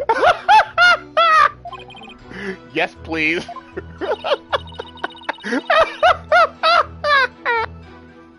Anyway, I never go along with something like murder. Though, I guess there are some things I'd go quietly along with. Hold it! Sounds to me like you're trying to hide something, Miss Faye. Didn't anyone teach you about respecting boundaries, Apollo? It's really rude to pry into a person's private affairs. So sorry, I didn't realize, Wait, we're in a court of law! Yeah, I know. Then what was all that about me being rude? I'm just doing my job! So please, just tell me, what exactly are you hiding? Sorry, but I promised Dirk I wouldn't say. You made a promise? To Dirk? Mm-hmm. A pretty big one. The fact that he's dead. I think this is about all you're going to get out of her. Yeah. Enough. Witnesses denying that she channeled any spirits. Further questioning is pointless. It appears your little fiction has been soundly exposed for what it is. You should listen to her, Apollo. I don't even know why you suspected me in the first place. I mean, you don't have any evidence of me channeling Minister Inga, do you? Oh, evidence, huh? There's no point in even thinking about it, really. I don't use anything special to channel spirits, so there wouldn't be anything left behind. That's true. Just like when she channeled the High Priest, all Maya needs is her own body. If the defense has no evidence to offer, I will have to end this cross-examination. What now? Even if she doesn't use any special items to do the channeling itself, you think there would be something to complete the deception? Is there any proof that Justice Minister Inga was channeled? You bet there is. You bet there is. Really? Well now. You're bluffing, I take it. I'll be fine! If we're right, then there must be some sort of proof to back us up. Time to do some serious thinking. Apollo Justice! Okay, we know that when Rafa saw her father, he wasn't dressed like Miss Faye, right? Right, because if he was, Rafa would have immediately known he was being channeled. So that means he was dressed in his usual suit when Rafa saw him. Aha! Good thinking, Apollo! This might be the perfect angle to attack from! Alright, let's have an answer from the defense. What proof do you have that Miss Maya Faye channeled Justice Minister Inga? Gemstone! Take that! Is that a gemstone? We found this among the ashes of one of the tomb's incense burners. Does this gemstone ring any bells, Your Eminence? What? What was that doing in the tomb? Ah, so you do recognize it. But then, as his wife, how can you not recognize this gemstone button from your husband's jacket? I don't get where you're going with this.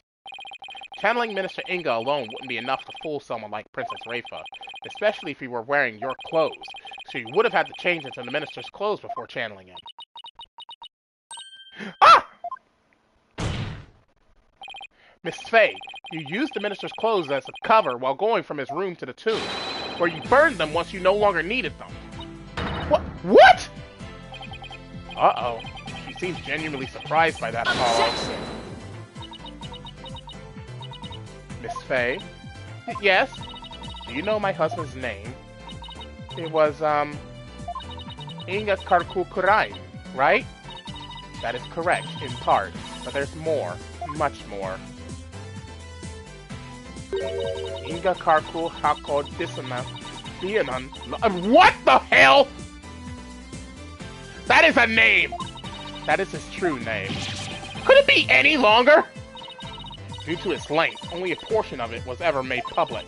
So, Miss Faye, did you know his true name? No, I mean, how could I? Precisely. Yet a medium must know both the face and true name of the one she seeks to channel. So then, Miss Faye couldn't have channeled Minister Inga? That's what I've been saying this whole time. Why would I want to randomly channel some old guy I didn't know and didn't like thanks to that last trial? I can't believe this. Apollo, I really don't think Maya's lying. However, your line of reasoning still seems credible to me. I agree, but there's something tripping us up in the details. Maybe we're working off of some wrong assumption again. Apollo, I was thinking. Yes? Since I didn't channel Minister Inga, is it possible that someone else did? Someone else? But who else could it have been? I haven't thought that far yet.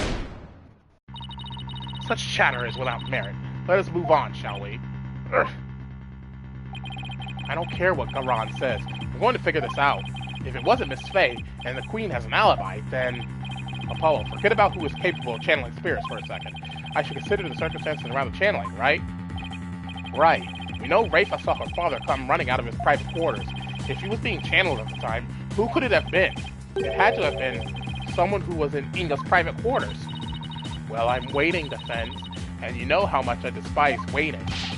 Yes, but there's someone else besides Miss Faye who could have channeled Minister Inga.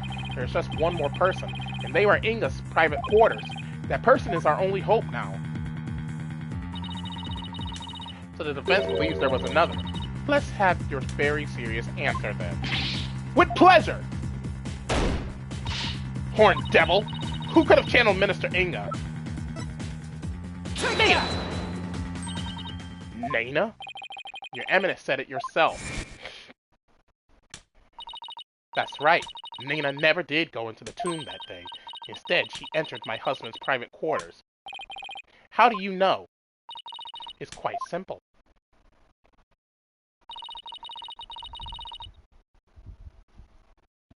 Shoe prints were discovered in Inga's private quarters. Shoe prints that belonged to Nana. And then there's her benevolence's statement. She said that Nana disappeared right after she entered Minister Inga's private quarters. The room from which Minister Inga himself came running out of not long afterwards. You are not seriously suggesting. It's the only thing that makes sense. Nana channeled Minister Inga and left his private quarters thereafter. That's why no one has seen her since. And why only the minister's shoe prints were found outside his residence.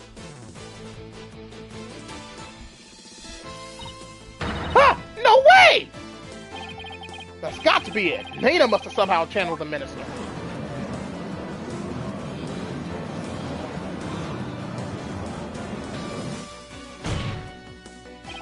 All of the circumstantial evidence has fallen into place. You can't ignore it anymore. You can't claim Nana isn't connected to this case somehow. In light of this, the defense calls Nana to the stand. Well, Your Eminence?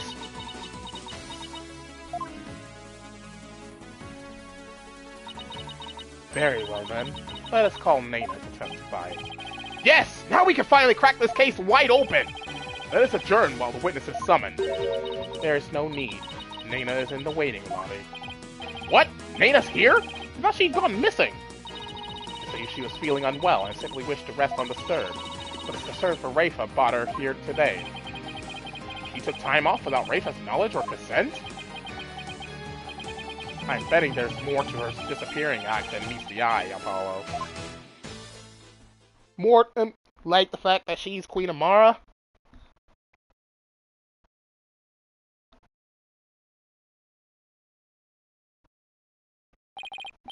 It's Nana. Do you understand why you have been summoned here today?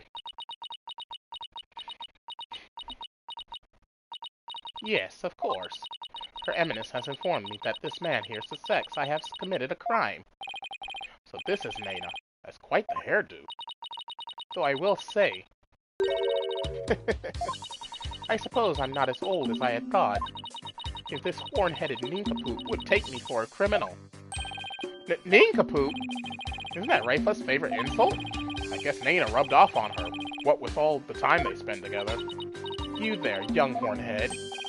Yes?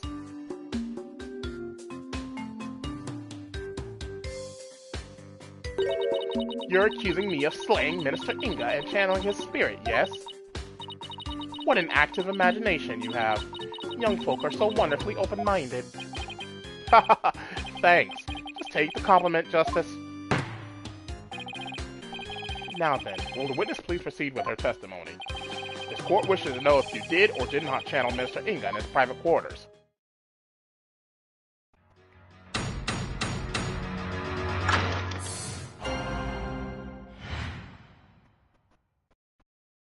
I'm no spirit medium, Sonny. I was feeling under the weather yesterday, and decided to rest these weary bones. Besides which, a lowly servant such as I could not possibly be an honorable spirit medium. Only members of the royal family can learn the art of spirit channeling here in Kurai. After Queen Amara's passing, Her Eminence Queen Garan is the only spirit medium left. If you believe a medium to be the culprit, it would have to be that young lass Maya Fey.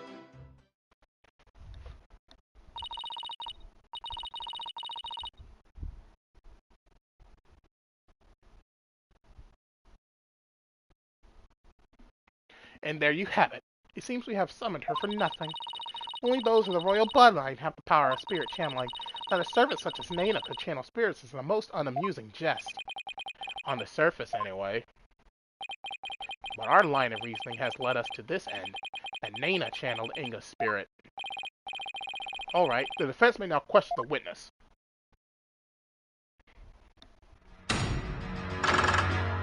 Well, this one is very easy. Because again, we all know that Nana is actually Queen Amara in disguise. I was feeling under the weather yesterday, and decided to rest these weary bones. Besides which, a lowly servant such as I could not possibly be an honorable spirit medium. Only members of the royal family can learn the art of spirit channeling here in Kurai. After Queen Amara's passing, Her Eminence Queen Garan is the only spirit medium left. No, she's not, because Queen Amara is alive! Okay, so I presented what makes sense in terms of a direct contradiction. Except I don't know how to make it make sense in the larger context of this case. Well, is the defense going to follow up this loud objection with a sound explanation? Oh, sorry. How do I put this? I believe there's a problem with Nana's testimony. Go on. She asserted that she could not possibly be a spirit medium because, in Kurai, only members of the royal family can learn how to channel spirits. I fail to see the problem in that statement, defense. Hold on, I'm getting to it, Your Majesty. Nana stated an absolute falsehood. Since we know that Amara is still alive, at the same time, circumstantial evidence points to Nana channeling Inga. After all, just after she entered his private quarters, Inga came running out screaming, despite having been killed at 2 p.m. That would mean that Nana channeled Inga, even though supposedly only those of the royal family are capable of doing so. Wait. Is it too late to ask for a refund on my trip down the rabbit hole? Mr. Wright, you may think I've lost my mind with this bluff, but if I can at least establish the possibility, I think it'll give us the break we need. Wait a sec. Are you going to propose what I think you are? Yes, it's a huge risk, but I think there's a chance I can prove it. Would the court please take a look at this photo? That's... This photo's very existence, to say nothing of the person in it, contradicts the witness's claim that Queen Garan is the only remaining spirit medium in Kurai. Horned devil! You mustn't! Oh, but I must. Under these circumstances, the outcome of this trial depends on it. But you already knew that, didn't you, Your Eminence? Will the defense please explain who is shown in the photograph? The person in the photo is... The previous queen, Amara Sigatar Kurain. Contrary to popular belief, she was never assassinated. In fact, she's very much alive. What? But that's nonsense! Take a good look at the law book in this photo, Your Majesty. The mark of the dragon branded on it could only have been placed there after Queen Amara's supposed assassination. Queen Amara's still alive? Has the lawyer gone mad? While I personally find it hard to believe, I will allow the defense to continue. You may proceed, defense. Queen Amara's death was staged to keep her safe from her would-be killer. Yet according to Dirk, she is actually being held captive somewhere. But the real truth is that Queen Amara is not being held in confinement. Rather, she walks freely among us. Here, in this very courtroom today. But how?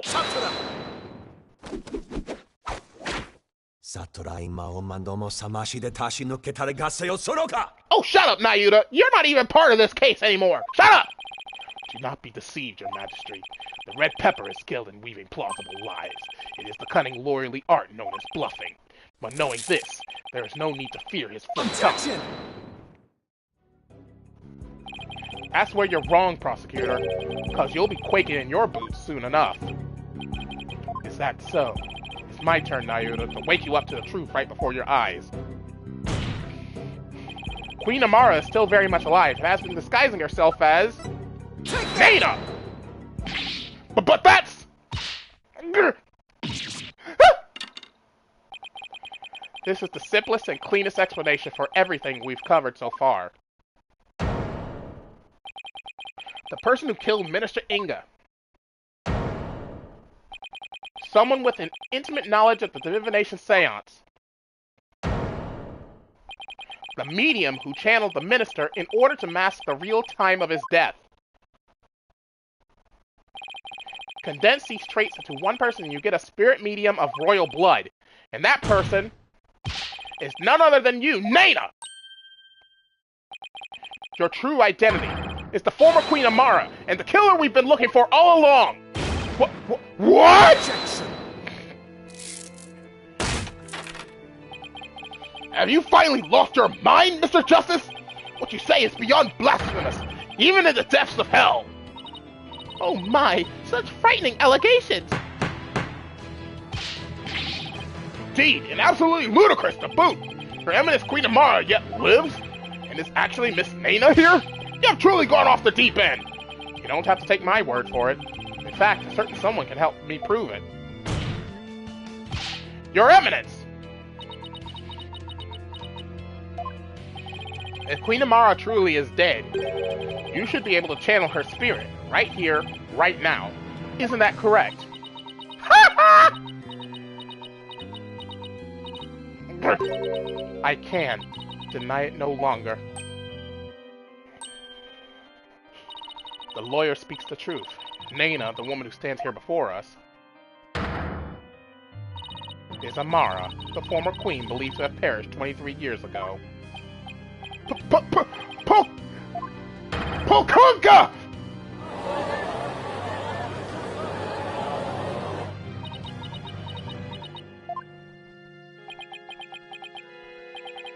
Finally. We finally got Inga's real killer on the stand. Nana, no. Amara Sigatar Kurai! Please drop the act to tell us what really happened!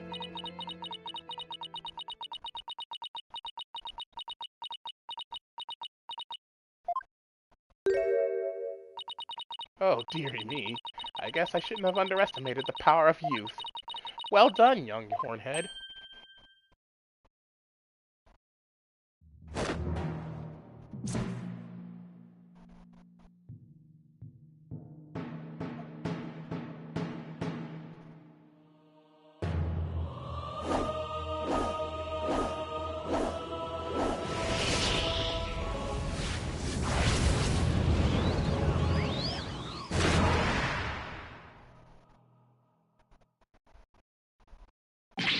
Whoa! I was getting tired of masquerading as an old woman anyway. It has been far too long since I last greeted you, good people of Kurain. It is I, Amara Sigatar Kurain, your former queen. Queen Amara? What? Ah!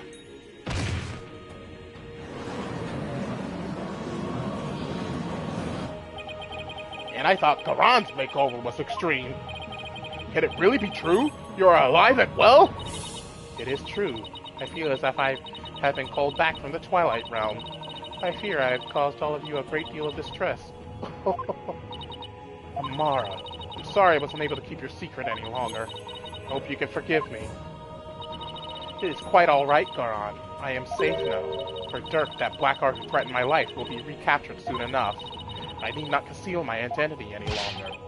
Queen Amara! What does this all mean? Were you not killed in that fire 23 years ago? I barely escaped that blaze with my life, but though I survived, I knew that scoundrel would make further attempts on my life. Therefore, I staged my death and abdicated the throne to my dear younger sister Garan. But the building of that great tomb! And disguising yourself as a lowly servant! Why would you do such a thing? Garan, I would have you explain. I wished for her to be close at hand. It was the only way I felt I could protect her. And it was the best way to hide her from the eyes of the public. After all, who could conceive of Amara lowering her station to that of a servant? She's got that right. Even Dirk thought Amara was being held captive in some far-off place. He never even guessed she was living as a servant, right in plain sight. I must say, a life dedicated to the servitude of others is not the least bit disagreeable. It is a quiet, humble existence, far removed from the tedium of regular regal duties. But those days of peace have ended. And it's all because of you, Hornhead. You should consider yourself lucky if that's all that this ends with. If there is something you wish to say, then say it. It doesn't matter who you are. You won't escape the crime you committed. The defense moved to indict you as Justice Minister Inga's real killer.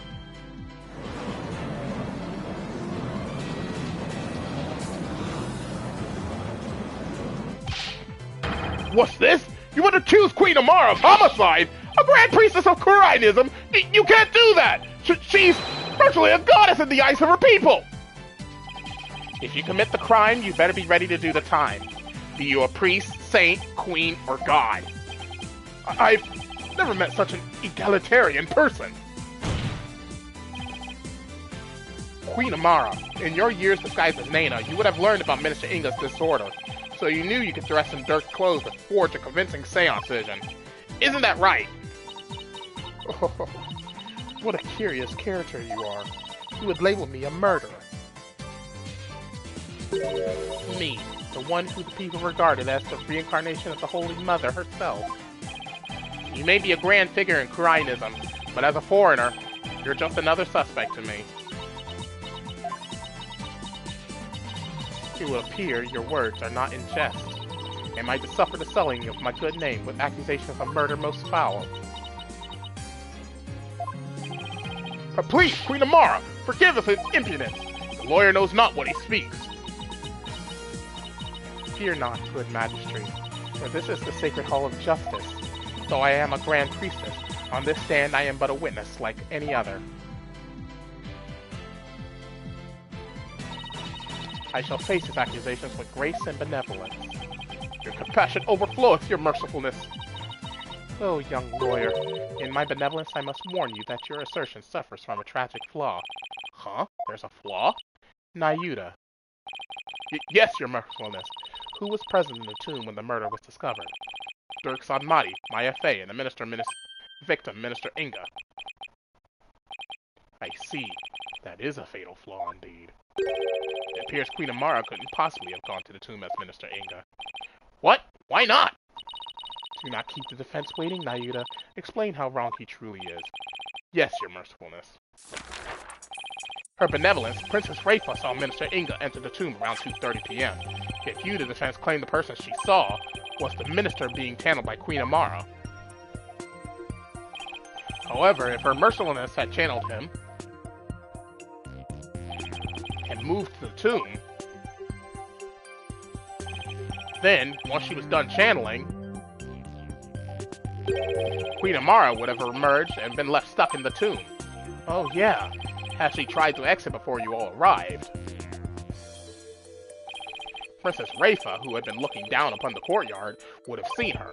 However, her benevolence saw nothing of the sort. In conclusion, Queen Amara could not have left the tomb without being observed. And yet, was she there in the tomb when the murder was discovered, Defense? No, she wasn't. Now do you see? Your flimsy claim has been uprooted like a sapling in a flood. Ah!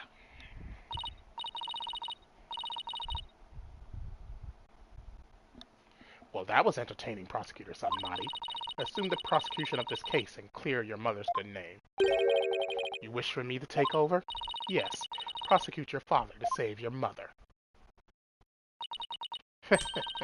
What a poignant fate you bear, but bear it you must. Are you ready? Yes, Your Eminence.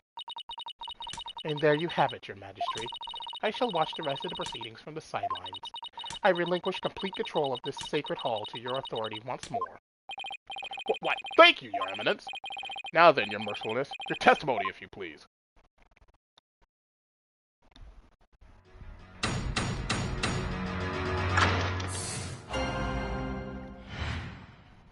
The lawyer's theory is absurd. Now I shall destroy your utterly absurd and barbarous theory. I was not anywhere near the tomb following the murder. Were your theory correct, I would have been in the tomb once I had stopped channeling. My husband Dirk is the killer, but he has fled from this sacred hall. May the Holy Mother rain judgment upon the traitor Dirk Satomati for his crimes. Oh, such marvelous testimony! You are truly a treasure, Your Mercifulness. This, too, is but by the grace of Her Holiness. No doubt my unmasking here today was her will as well. Oh my! The Holy Mother, you say? Yes. Surely Her Holiness has guided me to this witness stand.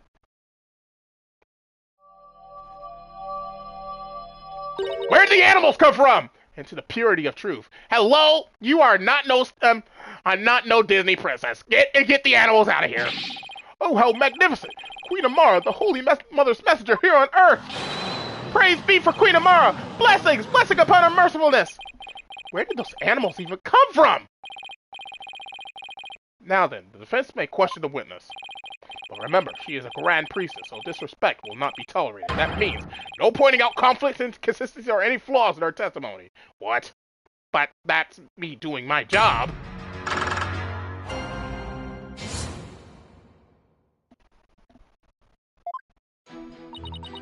Now I shall destroy your utterly absurd and barbarous theory. I was not anywhere near the tomb following the murder. Hold it! Really? Well, maybe. You were hiding inside the sarcophagus. After all, it does technically belong to you. I bet you'd have no trouble opening it. If I had been in there, I could not be here today, for the tomb has been under constant surveillance since the murder. I would have never been able to leave. I guess not. If I might ask, what's in that sarcophagus anyway? You're still alive, so... There is despair, sadness, hatred, and malice. Only one brave enough to see the truth hidden deep within. Could discover the final hope, my continued corporeality. You completely lost me. In other words, it's empty. No, it's not, but no one dared to open it because they were too scared of the curse. Now, will you dispense with your theory? It is as empty as my sarcophagus. It's not empty. Were your theory correct, I would have been in the tomb once I had stopped channeling. Hold it! I'll admit you weren't in the tomb after the murder. Very good, but that very truth refutes your theory. Even if I had channeled Minister Inga. Stop it, yawns, and enter the tomb. The moment I ceased channeling him, I would have re-emerged at the crime scene.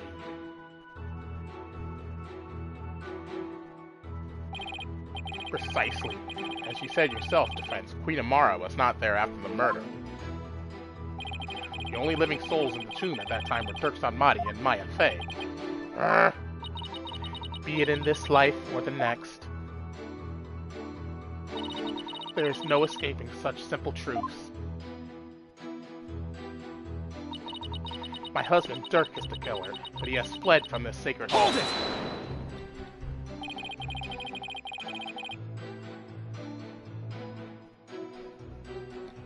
There must be a reason why he had to make his escape today. A reason? Perhaps. Perhaps what? Perhaps to conceal himself and lie in wait for another chance to claim my life. What's this? Objection! No, it's definitely not like that, your mercifulness.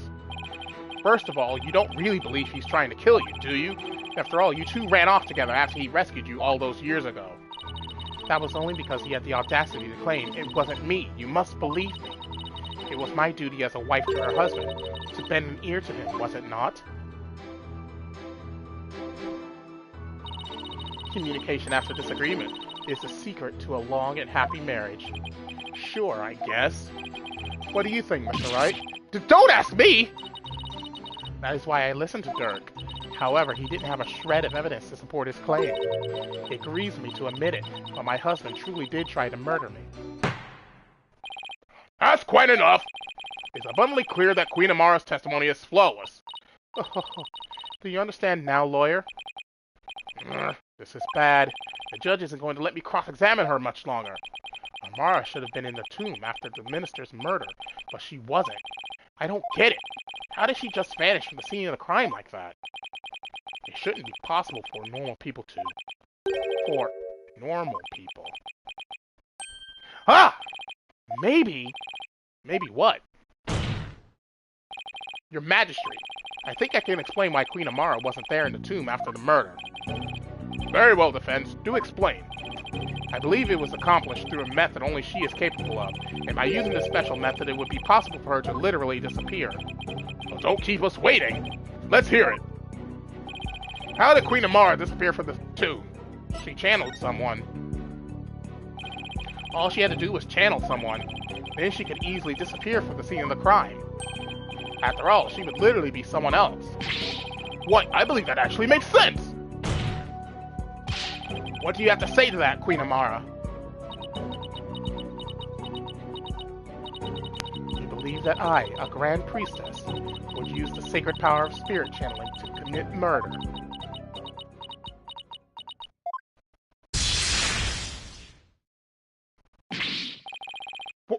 What the? Mercy, your mercifulness!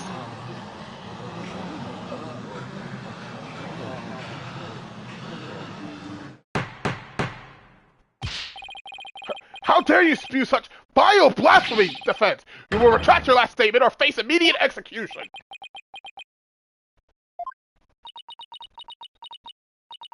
No, good Majesty. It is quite all right. Kurainism also teaches that we must respond at all times with reasoned principle. Therefore, I shall offer a measured response to his blasphemous accusation. You have something to counter with? Indeed. Now, are you listening? It would not have been possible to simply vanish by means of spirit channeling. After all, it would require a deceased person to channel. However, there was only one murder victim in the tomb. And that was Minister Inga. The only others there right after his murder were Dirk and Mrs. Fei. Had I channeled Inga as you allege, well, the outcome would have been quite odd, to say the least. For there, beside the dead minister, a living, breathing one would have appeared. Even if I had been in the tomb, there was no one to channel except the deceased minister. So you see, I could not have vanished by means of spirit channeling. That's true, but I can't rule it out yet. Because, well,